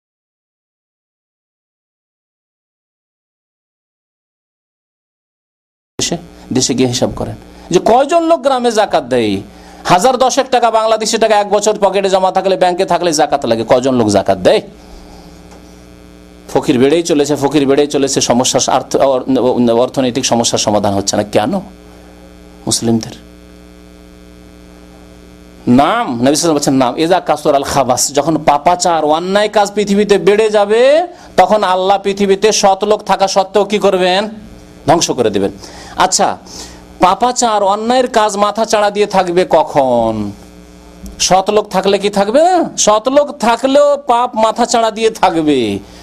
সৎ লোককে আরবিতে কি বলে? একটি ভালো পয়েন্ট আপনাদেরকে বলে দিচ্ছি আজকে। সৎ লোককে কি বলে আরবিতে? সালেহ। এখানে হাদিসে কি বলা হয়েছে? আনুহলা কফিনা সলেহুন, বহু বচন জামা বলা হয়েছে। সলেহিন নেক বান্দা থাকলেও কি আল্লাহ ধ্বংস করে দেবেন আমাদেরকে? তাহলে সলেহ থাকলে আল্লাহর আযাব থেকে বাঁচা যাবে না যদি পাপ মাথা চাড়া দিয়ে থাকে, মানব রচিত আইন মাথা চাড়া দিয়ে থাকে, অন্যায় কাজ মাথা চাড়া দিয়ে থাকে, বেনামাজি মাথা চাড়া দিয়ে থাকে। নামাজি শুধু লুকিয়ে লুকিয়ে বলতেও পারে, রাস্তায় বসে আসি বেনামাজি, বলাও যাচ্ছে না, বললেও সমস্যা, চুপচাপ নামাজ পড়ে চলে আসি। কি অবস্থা বলুন দেখি আমাদের। তাহলে মাথা চাড়িয়ে আছে বেনামাজি, নেতা হচ্ছে বেনামাজি, সমস্ত নেতৃত্বে চেয়ারম্যান থেকে শুরু করে ওপর পর্যন্ত এমপি পালন। গণেন তো কতটা এমপি নামাজি পাবেন আপনি, পার্সেন্টেজে নিয়ে আসেন। 5 ওয়াক্ত কায়েমে নামাজি, ফজর নামাজ পড়ে, খোঁজ করেন যে কটা এমপি আছে ফজর নামাজ পড়ে। আল্লাহু আকবার। তাহলে সালেহীন সমাজে বহু আছে, লক্ষ লক্ষ আল্লাহর নেক বান্দা বাংলার জমিনে আছে, কিন্তু তারপর ইজা কাসুর আল খাবাস, যখন পাপাচার মাথা চাড়া দিয়ে দিবে তখন আল্লাহ পৃথিবীকে ধ্বংস করে দেবেন, ও পৃথিবীর বিভিন্ন দেশকে ধ্বংস করে দেবেন। তবে কখন আল্লাহ ধ্বংস করবেন না? যখন মুসলেহ থাকবে। সালেহ আর মুসলেহের পার্থক্য শুনে নেন। সালেহ মানে নিজে সৎ, আর মুসলেহ মানে রিফর্মার, সংস্কারক, সংশোধনকারী, দায়ী, সত্যকে প্রচার করে, সৎ কাজের আদেশ দান করে, অসৎ কাজ থেকে বাধা দেওয়ার চেষ্টা করে, যেভাবে হোক না কেন, বল প্রয়োগ করে হলে বল প্রয়োগ করে, না হলে কথার দ্বারা, না হলে অন্তর থেকে পাপকে, পাপীদেরকে ঘৃণা করে। আজকে পাপীদের সাথে একাকার হয়ে গেছি আমরা। আমাদের বিবাহ সাহিত্যে নামাজি বেনামাজির কোনো পার্থক্য নেই।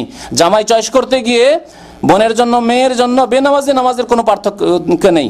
তার ইনকাম কেমন আছে, সার্ভিস হোল্ডার কিনা, বিদেশে চাকরি করে কত টাকা বেতন পায়, তার ইনকাম সোর্স ব্যবসায়ী কিনা, পুঁজিপতি কিনা, ইত্যাদি, বাড়িঘর টাউনে সিটিতে আছে কিনা, এসব দেখা হচ্ছে। কোথায় আছি আমরা তাহলে?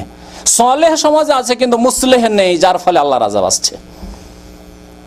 এই কথাটি নিজের পক্ষ থেকে না, কোরআনে কারীম আল্লাহ রাব্বুল বলেছেন যে অতক্ষণ পর্যন্ত কোন জনপদকে, কোন দেশকে, কোন জাতিকে আমি হালাক করব না, ধ্বংস করব না, ও ইল্লা ওয়া আহলুহা মুসলিহুন, যদি সেখানকার অধিবাসীরা কি হয়, কোরআনের ভাষা মুসলিহ যদি হয়, তারা সংস্কারক হয়, সংশোধন করছে। নামাজ পড়ে না কিছু লোক, কিন্তু লেগে আছে নামাজের শিক্ষা দিতে। কিছু লোক কবর মাজার পূজা করছে, কিন্তু কিছু লোক কবর মাজার পূজার বিরুদ্ধে বলতে আছে। কিছু লোক পীর মুরিদির ব্যবসা, পেটের ব্যবসা করছে, কিন্তু কিছু লোক পীর মুরিদির বিরুদ্ধে বলতে আছে। এরা হচ্ছে সংস্কারক, মুসলেহ। জি, মুসলেহ। আর যারা নীরব, ওদেরকে পীর পূজা করতে দাও, ওরা মাজার পূজা করুক, আমরা আমাদের কাজ করি, আমরা আল্লাহ বিল্লাহ করি, এরা সালেহ। আমরা চিল্লা দিতে থাকি, সালেহ, কি মুসলেহ নন। মুসলেহ হতে হবে, সংস্কার করতে হবে, সংশোধন করতে হবে। ইল্লা ওয়া আহলুহা মুসলিহুন ওয়া মা কুন্না মুহলিকিল কুরা, কোন জনপদকে আমি ধ্বংস করে দেব না যতক্ষণ পর্যন্ত তারা ইসলাহ করতে রয়েছে। ইসলাহ থেকে মুসলেহ। তাহলে সংশোধন করতে থাকতে হবে। আর সংশোধন নিজের বাড়ি থেকে শুরু করতে হবে। স্ত্রী সংশোধন করবেন, স্ত্রী স্বামী সংশোধনের চেষ্টা করবে, ছেলে মেয়েদের সংশোধন করবেন, ভাই বোনদের সংশোধন করবেন, আত্মীয় স্বজনদের শ্বশুর বাড়ি গেলে সেখানে সংশোধন করবেন, সংস্কার করবেন। আপনি আত্মীয় স্বজনদের ঘরে ঘরে গিয়ে সংশোধন করবেন, গ্রামবাসীর সংশোধন করবেন, নামাজির সংখ্যা বাড়াবেন, ধার্মিকদের সংখ্যা বাড়াবেন, দিন শিখে যারা শিখতে আগ্রহী এদের সংখ্যা বাড়াবেন, দিনের সাথে জড়িত করবেন, দিনের শিক্ষার সাথে জড়িত করবেন। এ হচ্ছে মুসলেহ। তাহলে শুধু সালাহ থাকলে হবে না, ইসলাহ থাকতে হবে। সালাহ আর ইসলাহ, সালাহ মানে নিজে ভালো, আর ইসলাহ মানে অন্যকে ভালো করার জন্য প্রয়াস চালানো, চেষ্টা চালা। অন্যকে ভালো করার জন্য চেষ্টা যদি চালাতে থাকি তো আল্লাহ রাব্বুল আলামিন কোনোদিন ধ্বংস করবেন না, ভালো করে জেনে রাখবেন। আজকে পৃথিবীতে এইরকম শক্তি যা সংশোধনের জন্য, সংস্কারের জন্য লেগে আছে, এরকম শক্তি নেই মুসলিমদের কাছে, যার ফলে আল্লাহর পক্ষ থেকে এইসব আযাব, বালা, মুসিবত, কাফের এসে দখল করে নিয়েছে। এই দেশটি একবার গিলে নিল, তারপর আরেকটা দেশ গিলে নিল, আরেকটি দেশের জন্য সে তাকিয়ে দেখছে খুব টুকটুক করে যে কখন এটাও গিলে নেওয়া যায়। এই অবস্থা, এই জন্য মুসলেহ নেই, সেই জন্য মুসলেহের অভাব হয়ে গেছে, মুসলেহের সংখ্যা বাড়াতে হবে। তো এই ছিল একটি হাদিস যে পাপ যখন বেড়ে যাবে তখন আল্লাহ ধ্বংস করে দেবেন, শত লোক থাকলেও। সহিহ বুখারীতে এই হাদিস রয়েছে। সহিহ বুখারীতে আরেকটি হাদিস রয়েছে, আবু সাঈদ খুদরী রাদিয়াল্লাহু তাআলা আনহু বলছেন দ্বিতীয় হাদিসে ইয়াজুজ মাজুজ সম্পর্কে, মহান আল্লাহ বলছেন, ইয়া আদম, আদম আলাইহিস সালামকে আল্লাহ ডেকে বলছেন, ফায়াকুলু লাব্বাইক ওয়া সা'দাইক ওয়াল খায়রু ফি ইয়াদাইক। আল্লাহ রাব্বুল আদম আলাইহিস সালামকে বলছেন এই ঘটনা ঘটবে কিয়ামতের দিনে। আল্লাহ রাব্বুল আলামিন আদম আলাইহিস সালামকে ডাকবেন, কেন? আদম আলাইহিস সালাম যেহেতু মানব জাতির পিতা, আবুল বাশার, তিনি আবুল বাশার। আমাদের ভাইদের আবুল বাশার নাম আছে, আরবরা এই জন্য হাসে, আবুল বাশার মানে আনতা আবুল বাশার, তুমি মানুষের পিতা কি করে? আবুল বাশার হচ্ছে আদম আলাইহিস সালাম। তো যাই হোক, আমাদের সেরকম অনেক নাম রাখা হয়। তো ইয়া আদম, হে আদম, আল্লাহ রাব্বুল বললেন, ফায়াকুলু লাব্বাইক ওয়া সা'দ, হে আল্লাহ হাজির, আপনার দরবারে হাজির, আপনার দরবারে হাজির, ওয়াল খায়রু ফি ইয়াদিক, সমস্ত কল্যাণ, সার্বিক কল্যাণ আপনার হাতে হে আল্লাহ। তারপরে আল্লাহ রাব্বুল বলেন, ফায়াকুল আখরিজ বা'সান নার, জাহান্নামী দলকে তুমি বের করে দাও, তোমার সন্তানদের মধ্য থেকে তুমি নিজে বের করে দাও জাহান্নামীদেরকে। আল্লাহ আদেশ করলেন, আল্লাহু আকবার। আদম আলাইহিস সালামকে নিজের সন্তানদের মধ্য থেকে, এই মানব জাতি থেকে জাহান্নামীদেরকে বের করে দেওয়ার আদেশ হবে, বের করে দাও, আলাদা পৃথক করে দাও জাহান্নামীদেরকে। আখরিজ বা'সান নার, কালা ওমা বা'সুন নার, জিজ্ঞাসা করবে আল্লাহ জাহান্নামী দল কারা, আমি তো জানি না। কালা মিন কুল্লি আলফিন তিসমিয়াতিন ওয়া তিসআতু ওয়া তিসঈনা নাফসান। আল্লাহু আকবার। প্রত্যেক হাজারে 999 জন, প্রত্যেক হাজারে তোমার সন্তানের 999 জাহান্নামী বের করে দেওয়ার একজন কি জান্নাতি।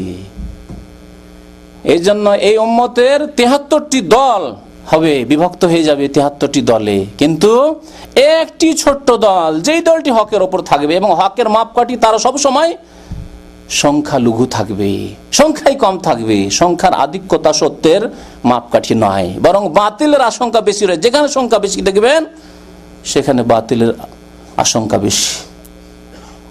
এক পত্রিকায় পড়লাম যে চরমনাই পীরের মুরিদদের যে বছরে 2 বার হয়, তাদের সমাগম হয়, নজরানা পেশ করার জন্য আসে, তো তাদের সংখ্যা 20 থেকে 30 লক্ষ, মানে আরাফার চাইতে বেশি।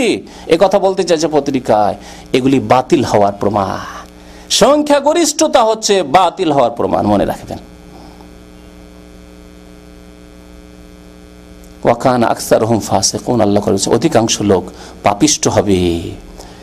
ওয়ালাউ ইত্তাবাল হাক্কু আহওয়াহুম লাফাসাদাতিস সামাওয়াতু ওয়াল আরদ, সংখ্যাগরিষ্ঠদের যদি মনের বাসনার অনুসরণ হতো। আল্লাহ রাব্বুল বহু জায়গায় আকসার করে বলেছেন, বহু আয়াত রয়েছে প্রসঙ্গে, যা সেদিকে যাচ্ছি না। তো সংখ্যাগরিষ্ঠতা দেখে ধোঁকা খাবেন না, একটি কথা মনে রাখবেন, বরং সংখ্যাগরিষ্ঠ দেখলে জানতে হবে যে এখানে কোনো ব্যাপার স্যাপার থাকতে পারে, এখানে জিজ্ঞাসা চিহ্ন থাকতে পারে। কি জিজ্ঞাসা চিহ্ন? আপনাকে তদন্ত করতে হবে, ব্যাপারটা কি, এত সংখ্যায় বেশি কেন, এত ব্যাপার স্যাপার কি, এত হইচই কেন, এখানে গোলমাল আছে কিছু। আর অল্প যদি থাকে তাহলে সম্ভাবনা বেশি আছে সত্য হওয়ার। বলছি না যে সবসময় অল্প হলেই যে হক হবে, তাও না, কিন্তু অল্প হলে জানতে হবে যে এখানে সত্য হওয়ার সম্ভাবনা বেশি রয়েছে। তো আল্লাহ রাব্বুল আলামিন কি বলছেন? 999 জনকে বের করে দাও জাহান্নামের জন্য, আর একজন জান্নাতি। একটি দল যেমন জান্নাতে যাবে নবী করিম সাল্লাল্লাহু আলাইহি ওয়াসাল্লাম উম্মতের, বাকি 72টি জাহান্নামে যাবে বলছিলাম। তারপরে ফাইনদাহু, নবী করিম সাল্লাল্লাহু আলাইহি ওয়াসাল্লাম বলছেন ফাইনদাহু ইয়াশিবুস সাগীর, সেই সময়, যেই সময় কিয়ামতের মাঠে বলা হবে 999 জন জাহান্নামে, একজন হাজারে জান্নাতি। তখন যে শিশু ছিল, বালক ছিল, তার চুল দাড়ি পেকে সাদা হয়ে যাবে, বৃদ্ধ হয়ে যাবে। আল্লাহু আকবার।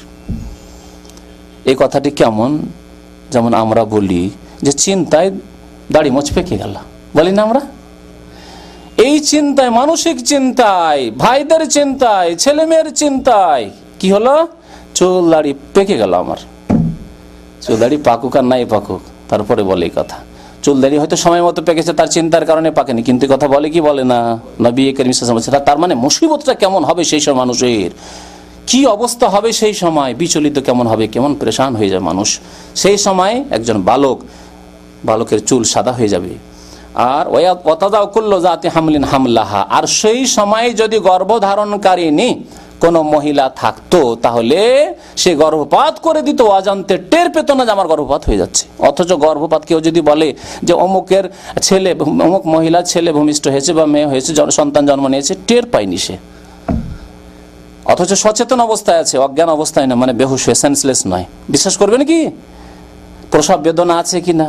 আল্লাহু আকবার, প্রসব বেদনা যখন চিন্তা করে যে না আর মরণ ছাড়া আর কিছু নাই, মহিলাদের ওই সময়টুকু মরণ ছাড়া আর কিছু সামনে নজরে আসে না। আল্লাহু আকবার।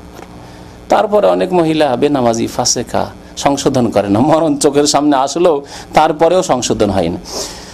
আল্লাহু আকবার। তো নবী কারীম বলছেন সেই সময় যদি কোনো গর্ভধারণকারিণী মহিলা থাকে, হতে পারে পৃথিবীতে ওই অবস্থাটা, কিন্তু কিয়ামতের মাঠে পুনরুত্থান যখন হবে তখন তো এই অবস্থা থাকবে না যে কারো পেটে বাচ্চা থাকবে, এরকম তো হবে না। কিন্তু যদি থাকতো, সাপোজ ধরে নেন, তাহলে কি হতো? অজান্তে গর্ভপাত হয়ে যেত। ওয়াতারান নাসা সুকারা, এবং কিয়ামতে সমস্ত মানুষকে কিয়ামতের মাঠে দেখবে নেশাগ্রস্ত অবস্থায়।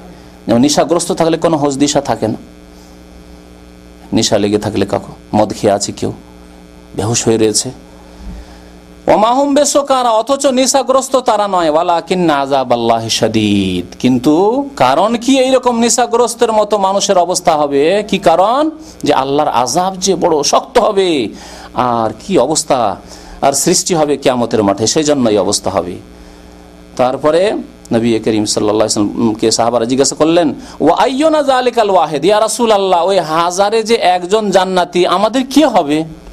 সাহাবারও ভয় পেয়ে গেছেন, হাজারে একজন যদি জান্নাতে যায় তাহলে তো গেলাম আমরা, তাহলে আমাদের মধ্যে কেউ, হাজারে একজন কে জান্নাতে যাবে, এই ভাগ্যবান কে হবে? নবী করিম সাল্লাল্লাহু আলাইহি ওয়াসাল্লাম একটি সুসংবাদ দিলেন, আবশিরু, তোমরা সুসংবাদ নাও, ফাইন্না মিনকুম রাজুলান, তোমাদের মধ্য থেকে একজন, 999 জন যে জাহান্নামে, এখন এর মধ্যে পার্সেন্টেজ আসে, তোমাদের মধ্য থেকে 999 যে জাহান্নামী, তার মধ্যে একজন, ওয়ামিন ইয়াজুজ মাজুজ আলফ, এবং ইয়াজুজ মাজুজের মধ্য থেকে 1000। তো জাহান্নামী যারা হবে তাদের 1000 ইয়াজুজ মাজুজ, আর একজন ইয়াজুজ মাজুজ ছাড়া অন্য মানুষ জাহান্নামে যাবে। তাহলে কত জনসংখ্যা পৃথিবীতে হবে যে তারপরে আল্লাহ রাব্বুল আলামিন জাহান্নামকে ভর্তি করবেন, ওয়ালাকিন হাক্কাল কাউলু মিন্নী লাআমলাআন্না জাহান্নামা মিনাল জিন্নাতি ওয়ান নাসি আজমাইন, এবং অধিকাংশ মানুষ কুফর, শিরক এবং পাপাচারের কারণে জাহান্নামে যাবে। তো এই হাদিস দ্বারা জানতে পারা গেল যে ইয়াজুজ মাজুজ একটি জাতি রয়েছে এবং তারাই সব জাহান্নামী হবে। তাদের 1000 জাহান্নামী, আর একটি হবে জাহান্নামী অন্যান্য আদম সন্তান। ইয়াজুজ মাজুজকে ঘিরে দেওয়া হয়েছে প্রাচীর দিয়ে, শক্ত প্রাচীর দিয়ে, যার কথা একটু আগে কোরআনে কারীম আয়াত থেকে বলেছি। এই ক্ষেত্রে যুলকারনাইন বাদশার কথা আপনাদেরকে বললাম। ইয়াজুজ মাজুজ আসবে, এই একটি বিষয়। ইয়াজুজ মাজুজ আসবে না এসে গেছে, এই একটি বিষয় প্রশ্ন। কোন কোন বিশেষজ্ঞদের মতে, কোন কোন পণ্ডিতদের মতে, স্কলারদের মতে, আলেমদের মতে ইয়াজুজ মাজুজ এসে গেছে। এরকম দুটি মত আপনাদেরকে শোনাচ্ছি, নতুন যুগের মত। তার মধ্যে একজন হচ্ছেন সাইয়্যিদ কুতুব রহমতুল্লাহ আলাইহি, মিশরের একজন বড় জ্ঞানী আলেম ছিলেন, চিন্তাবিদ ছিলেন। তিনি, তার প্রসিদ্ধ তাফসির হচ্ছে জেলালুল কোরআন, ফি জেলালিল কোরআন। তো তিনি এই তাফসির করতে গিয়ে লিখেছেন যে ইয়াজুজ মাজুজ চলে এসেছে, ইয়াজুজ মাজুজ চলে এসেছে, পৃথিবীতে আগমন করেছে। তারা কারা? তিনি বলছেন যে 656 হিজরিতে, এখন কত? 1427, 26ই ধরে আছে, 1427 এখন, তাহলে 656, তাহলে 8 6 14, হ্যাঁ, প্রায় 800 বছর আগে। 656 হিজরিতে বাগদাদের ওপর যে তাতারিদের আক্রমণ হয়েছিল,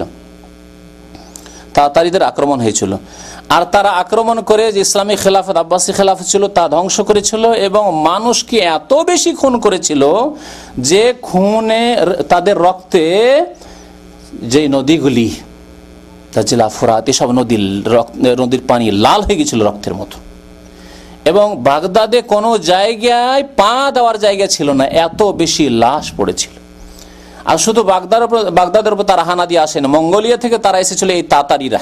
এই তাতারিদের পরবর্তী জেনারেশন হচ্ছে, প্রজন্ম হচ্ছে মোগলরা, যে মোগলরা কাছাকাছি 700-800 বছর গিয়ে ভারত উপমহাদেশে রাজত্ব করেছে। মোগলদের কথা জানে বাবর, আকবর, হ্যাঁ, আওরঙ্গজেব। পরে তারা মুসলমান হয়েছে, কিন্তু তার আগে তারা কাফের এবং চরম মানুষ বিদ্বেষী, মানুষ পেলেই খুন করতো। এই নয় যে ধন সম্পদ নেওয়ার জন্য, তারা ধন সম্পদ লুটতো না।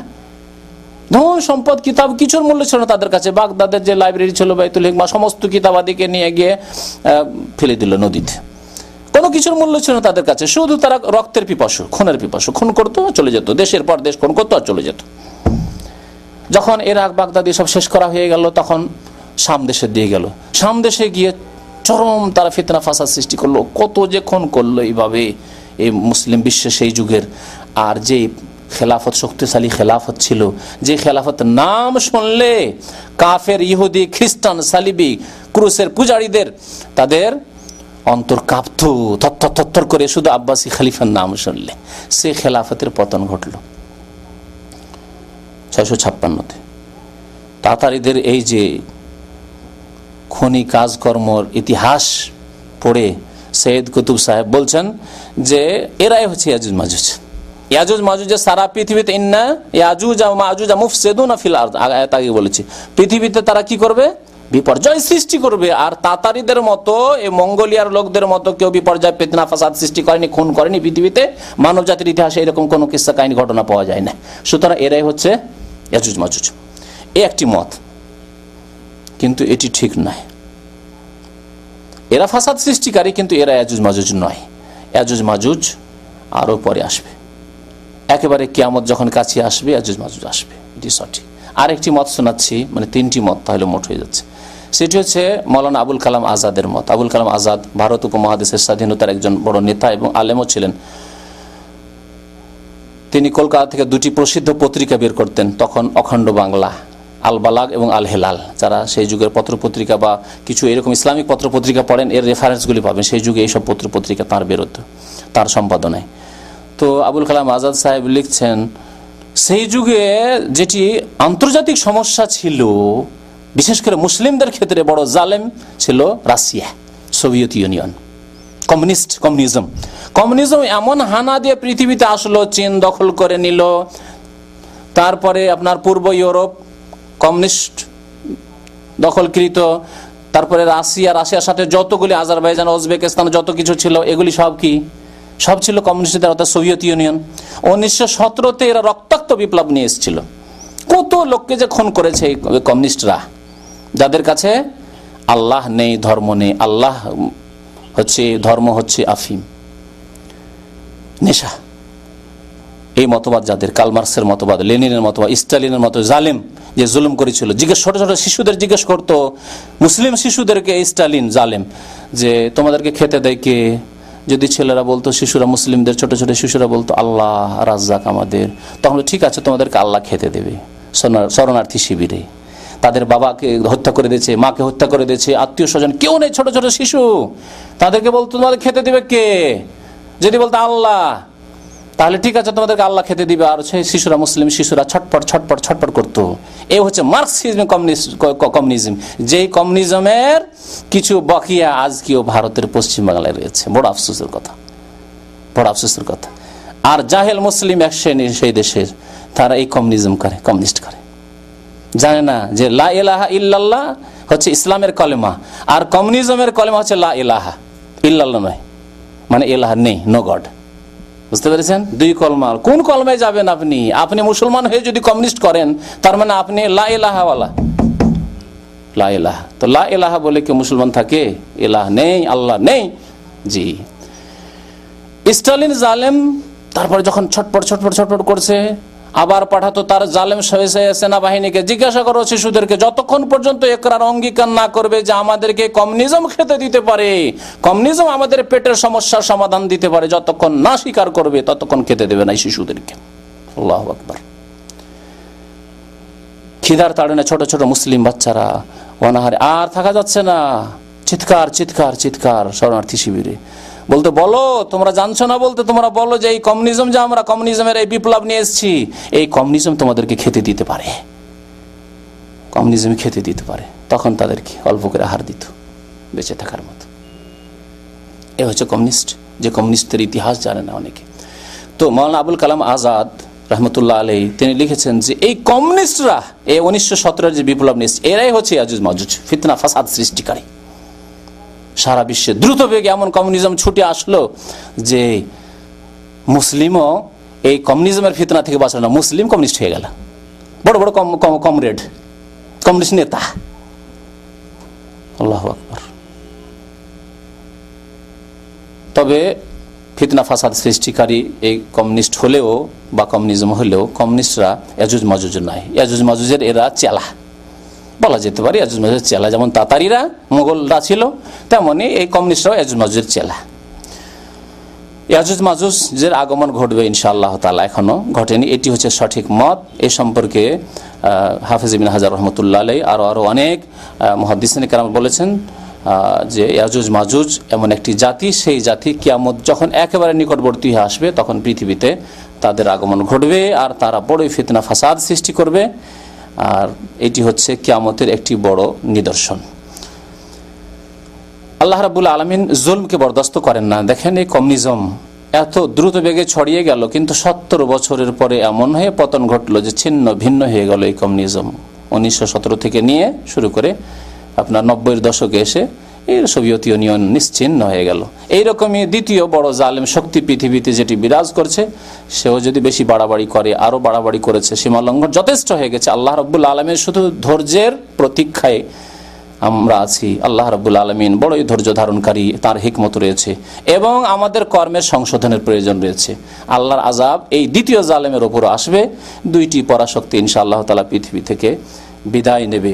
তো এ সম্পর্কে বিশেষজ্ঞগণ বলছেন ওয়ালাকিন্নাস সাহিহ, সঠিক হচ্ছে যে আন্না খুরুজ ওয়া ইয়াজুজ ওয়া মাজুজ এখনো ফি আখিরিজ জামান, ইয়াজুজ মাজুজের আবির্ভাব শেষ জামানায় হবে, এখনো তারা আসলাম ইয়াকাবাদ এখনো আসেনি। লিআন্নাল আহাদিস আস-সাহিহা তাদুল্লু আন্না খুরুজ এখনো বাদা নুজুল ঈসা আলাইহিস সালাম। আরেকটি যুক্তি হচ্ছে যে ইয়াজুজ মাজুজ ঈসা আলাইহিস সালামের আগমনের পরে আসবে, ঈসা আলাইহিস সালামের আগমনের পরে আসবে। ঈসা আলাইহিস সালাম প্রথম আসবেন, তারপরে ইয়াজুজ মাজুজ আসবে। তারপরে ঈসা আলাইহিস সালাম যখন দেখবেন যে চরম বিপর্যয় সৃষ্টি করছে পৃথিবীতে, তখন আল্লাহর কাছে দোয়া করবেন। তাদেরকে ধ্বংস করা মানুষের পক্ষে সম্ভব হবে না, আল্লাহ রাব্বুল আলামিনের দরবারে তখন দোয়া করবেন। সেই সময় আল্লাহ দোয়া কবুল করবেন ঈসা আলাইহিস সালামের, ঈসা আলাইহিস সালামের সাথে মুমিনদের দোয়া কবুল করবেন। আল্লাহ রাব্বুল আলামিন তখন একটি কীট পোকা জন্মে দিবেন এই ইয়াজুজ মাজুজের প্রত্যেকের শরীরে। এই পোকাতে তাদেরকে ধ্বংস করবে। এইভাবে আল্লাহ রাব্বুল আলামিন তাদেরকে ধ্বংস করবেন। সারা পৃথিবী দুর্গন্ধযুক্ত হয়ে পড়বে, তাদের লাশে এত বেশি সংখ্যায় যে সারা পৃথিবী দুর্গন্ধময় হয়ে যাবে। তখন আবার ঈসা আলাইহিস সালাম দোয়া করবেন, আল্লাহ এই দুর্গন্ধ থেকে আমাদেরকে মুক্তি দাও, মানুষকে মুক্তি দাও। তখন আল্লাহ রাব্বুল আলামিন তাদেরকে উঠিয়ে ফেলাবেন। আল্লাহ রাব্বুল আলামিন তাদেরকে উঠিয়ে ফেলার জন্য সমুদ্রে তাদেরকে নিক্ষেপ করবেন। সুম্মা ইয়ারমিহিম ফিল বাহরি ওয়া ইউরিহিল ইবাদ ওয়াল বিলাদ মিন শাররিহিম, সমস্তকে নিয়ে গিয়ে সমুদ্রে নিক্ষেপ করে দেওয়া হবে। এইভাবে মানুষ তাদের দুর্গন্ধ থেকেও মুক্তি পাবে। এ হচ্ছে ইয়াজুজ মাজুজ সম্পর্কে কিছু কথা। আরেকটি কথা ইয়াজুজ মাজুজ সম্পর্কে রয়েছে, এখানে বলে দিই, যে সম্পর্কে আমাদের দেশে একটা কথা আছে যে প্রতিদিন ইয়াজুজ মাজুজরা এই যে প্রাচীর আছে চাটতে আছে, আর সন্ধ্যাবেলা বলবে যে কালকে এসে একেবারে চেটে ভাঙার মতো হয়ে গেছে, মানে তারা এখন সারা পৃথিবীতে ঢুকে পড়বে। আর সেই সময় বলবে কালকে এসে ভেঙে দিয়ে, সকালবেলা সন্ধ্যা হয়ে গেল আজকে, কালকে এসে ঢুকে পড়বো আমরা পৃথিবীতে, ইনশাআল্লাহ বলবেন না।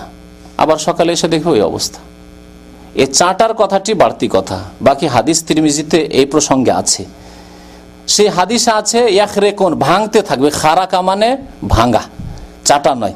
কিন্তু আমাদের দেশের বক্তারা মরিচ মশলা দিয়ে বক্তব্য করে সেজন্য চাটার কথা বলে, আমরাও ছোটকালে শুনেছিলাম। কিন্তু হাদিসটি দেখলাম তিরমিজি শরীফে রয়েছে, তাতে রয়েছে ফায়াখরেকুন, তারা ভাঙতে আছে, প্রতিদিন ভাঙতে আছে। ইয়াজুজ মাজুজ, অসংখ্য ইয়াজুজ মাজুজ ভাঙতে আছে সেই প্রাচীর, ভেঙে যখন কাছিয়ে দিয়ে বলে আর বেশি নেই, একটু আছে, কালকে এসে এটাকে ভেঙে দিয়ে সারা পৃথিবীতে আমরা ছুটতে শুরু করব, ছড়িয়ে পড়ব। সকালে এসে দেখবে আবার ওই রকম অবস্থায় ফিরে এসছে। আল্লাহ রাব্বুল আলামিন আবার ওই প্রাচীরকে শক্ত করে দিয়েছেন। তিরমিজি শরীফের হাদিস, মুহাদ্দিসিন কিরাম এই হাদিসটিকে সহিহ বলেছেন। কিন্তু সে কিয়ামতে একেবারে যখন কাছে চলে আসবে, তখন সন্ধ্যাবেলা বলবে তাদের যে নেতা, ইয়াজুজ মাজুজের নেতা, যে আগামীকালকে এসে ইনশাআল্লাহ, ইনশাআল্লাহ বলবে, আগামীকালকে ইনশাআল্লাহ আমরা এই প্রাচীর ভেঙে দেবো, আর ভেঙে দিয়ে পৃথিবীতে আমরা ছড়িয়ে পড়তে পারবো। তারপরের দিন এসে দেখবে ঠিক যে অবস্থায় রেখেছিল সেই অবস্থায় এই প্রাচীর রয়েছে। তারপরের দিন তারা পৃথিবীতে ছড়িয়ে পড়বে। এই হাদিসটি তিরমিজি শরীফে রয়েছে। আল্লাহ রাব্বুল আলামিন সম্পর্কে ভালো জানেন। কিয়ামতের লক্ষণ সম্পর্কে জ্ঞান হাসিল করলে আমরা আমল সম্পর্কে সজাগ হতে পারবো। কিয়ামত ঘনিয়ে এসেছে, কিয়ামতে অনেক লক্ষণ এসছে, ছোট ছোট লক্ষণগুলিতে চলে এসেছে, আর বড় লক্ষণগুলি আসা শুরু হলে আর থামবে না। কিন্তু ছোট লক্ষণ সম্পর্কে বলতে গিয়ে বলেছি আমি সেখানে যে অনেক লক্ষণই চলে এসেছে, বরং অধিকাংশ ছোট ছোট লক্ষণগুলি চলে এসেছে। আজকে যে মিউজিক আর আজকে যে মোবাইলের বাজনা, বিশেষ করে মসজিদে যে অবস্থা, কিয়ামতের এক লক্ষণ। মুসলিমদেরকে বলেও পারা যায় না। মিউজিক ছাড়া অধিকাংশ মুসলমানদের আর কোনো বেল নেই মোবাইলে, পকেটে পকেটে। এই দেখছেন, দেখছেন না, কথা সত্য। এই টিকটিকির আওয়াজের মতো সত্যিই করে দিল। আমাদের সেটা বিদাতি কথা আছে না, এই এক বিদাতি কথা। গল্প করছেন করছেন, কোন সিদ্ধান্ত নিচ্ছেন, আল্লাহু আকবার, গুমরাহি রয়েছে আমাদের। সিদ্ধান্ত নিচ্ছেন একটা যে এই করব, আর সাথে সাথে tick tick tick tick tick করে দিয়েছে টিকটি। হ্যাঁ, কথা ঠিক, কথা ঠিক, কথা ঠিক। এই কুসংস্কার এসব বরং শিরক। কেন শিরক? তাহলে টিকটিকি হচ্ছে আলেমুল গায়ব। আরে কেউ তো পীরের পূজা করে, আপনি টিকটিকির পূজা করে ফেললেন, তাকে আলেমুল গায়ব বানিয়ে ফেললেন। কেউ জিলানি চিস্তিকে আলেমুল গায়ব বলে, আর আপনি ওলিয়া উলিয়াকে বলে, আপনি টিকটিকি আলেমুল গায়ব করে দিলেন। যে ও জানে যে আপনার কথা ঠিক, সেজন্য টিকটিক করে উঠেছে। তো যাই হোক, আল্লাহ রাব্বুল আলামিন আমাদের যেন সঠিক জ্ঞান হাসিল করার তৌফিক দান করেন, দিনের প্রতি আমল করার যেন তৌফিক দান করেন, আমাদেরকে সৎ কর্মশীল হওয়ার সাথে সাথে আমাদেরকে অন্যদেরকে সঠিক পথের দিকে দাওয়াত দেওয়ার তৌফিক দান করেন, আমাদের সংস্কারমূলক দিনের খেদমত করার যেন তৌফিক দান করেন, মুসলিম সমাজের খেদমতের যেন তৌফিক দান করেন। আল্লাহ রাব্বুল আলামিন আমাদের গুনাহ খাতা যেন মাফ করেন, দুনিয়া এবং আখিরাতে আমাদের যেন কল্যাণ করেন। আমিন। ও সাল্লাল্লাহু আলা নবিয়িনা মুহাম্মদ ওয়া আলা আলিহি ওয়া সাহবিহি আজমাইন। এই বাবা, কিভাবে সমাজে ফেলা হবে? তাদেরকে নিক্ষেপ করা হবে। আল্লাহ রাব্বুল একটা হাদিসে এসেছে যে আল্লাহ রাব্বুল আলামিন ওইরকম পাখি পাঠাবেন যাদেরকে উঠিয়ে নিয়ে, বড় বড় তাদেরকে উঠিয়ে নিয়ে ফেলবে। জি, প্রসঙ্গে সহিহ মুসলিম হাদিসটি রয়েছে। কি এত বড় প্রশ্ন? তো প্রশ্ন তো বক্তব্য চাইতে বেশি। আর এ হচ্ছে আল্লাহু আকবার, দেখছেন কি অবস্থা। বলছে যে এটি হচ্ছে ওসিয়ত শেখ আহমদের মদিনা থেকে। আমার দেশে বাংলা ভাষায় খুব পাওয়া যায়, বাংলা উর্দুতে শেখ আহমদের ওসিয়ত। আর কোন শয়তানি ওসিয়ত যে দুটো জানোয়ার বা কুকুরে দেওয়া আছে, দেখছেন? তাহলে কাদের ওসিয়ত দেখতে পেয়েছেন ভালো করে? আর এই ওসিয়তের কথা কবর মাজার পূজারীরা ভারত, বাংলাদেশ, পাকিস্তানের, মেসরের, সিরিয়ার যেসব দেশে কবর মাজার পূজা রয়েছে, আফগান, তুরস্ক, এইসব দেশ হচ্ছে কবর মাজার পূজার দেশ। এসব দেশের কবর মাজার পূজারীরা আরবি ভাষা থেকে শুরু করে এই আরবি ভাষায় এই বিদাত ছড়াচ্ছে, শিরক কুফরি কথাবার্তা ছড়াচ্ছে যে এটা যদি ছাপিয়ে দেন, একজন ছাপিয়ে দিল তো তার একেবারে বরকত, এমন বরকত হলো রাতারাতি বড় লোক হয়ে গেল। আর একজন বিশ্বাস করলো না, সন্দেহ করলো, তখন তার ছেলে মরে গেল, স্ত্রী মরে গেল, সব ধ্বংস হলো, মাল সম্পদ ধ্বংস হয়ে গেল। এইসব কথাবার্তা, কিসসা কাহিনী আর এইসব মিথ্যা কথাবার্তা। বলুন তো, কোরআনে কারিম ছাপিয়ে দিয়েও কি কোনো এইরকম নিশ্চয়তা আছে যে বড় লোক হয়ে যাবে? আল্লাহ বলেছেন কোন জায়গায় কোরআনে যে আমার কপি, কোরআনের কপি, এক কপি যে ছাপিয়ে দেবে তাকে আমি বড় লোক করে দেবো দুনিয়াতে? বলেছেন কি? কোরআনের যিনি খাদেম, কোরআনের যিনি ভাষ্যকার, কোরআন যিনি ব্যাখ্যা করে শুনিয়েছেন, প্রিয় নবী মুহাম্মদ সাল্লাল্লাহু আলাইহি সাল্লাম, তিনি দারিদ্রতার জীবন কাটিয়েছেন, তার সাহাবায়ে কেরাম দারিদ্রতার জীবন কাটিয়েছেন, যার উপর কোরআন নাযিল হয়েছে। তাহলে কোরআনের চাইতে মূল্যবান এই ওসিয়তনামা যেটা ছাপিয়ে দিলে রোগ বালা মুসিবত দূর হয়ে রাতারাতি বড় লোক। আর যদি সন্দেহ করেন, কত লোক আজকে পৃথিবীতে কোরআনে সন্দেহ করেছে, আল্লাহ সাথে সাথে ধ্বংস করে দিচ্ছে। আর এই বাতিল ওসিয়তনামা সন্দেহ করলেই ধ্বংস করে দিল। এ হচ্ছে এক গুমরাহি। আর এটি শুধু এক ভাষায় নয়, আর এক ধর্মে নয়। আরো মজার কথা একটা শুনে, নতুন কথা আপনাদের শুনে, হয়তো জানেন না। এটি যেমন মুসলিমদের কাছে শেখ আহমদের নামে প্রায় 50, 60, 70 বছর থেকে কবর পূজারীরা চালিয়ে যাচ্ছে বিভিন্ন ভাষায়, ঠিক তেমনি কিছুদিন আগে জলপাইগুড়ির নামে বাংলা ভাষায় দেখলাম ভারতের জলপাইগুড়ির নামে, শিলিগুড়ি জলপাইগুড়ির নামে বাংলা ভাষায় দেখলাম যে ওখানে কেউ স্বপ্নে দেখেছে যে আল্লাহর ওলি যে এইরকম, আর ওই পেপারটা ছাপিয়ে দিয়েছে বাংলা ভাষা, বলছে এটা যে ছাপিয়ে দিবে সে লাভবান হবে। আর একজন সন্দেহ করলো, আর সে তার পরিবার ছেলে মেয়ে সব ধ্বংস হয়ে মারা গেল। এইটা আচ্ছা, এর সাথে আরো শোনাই।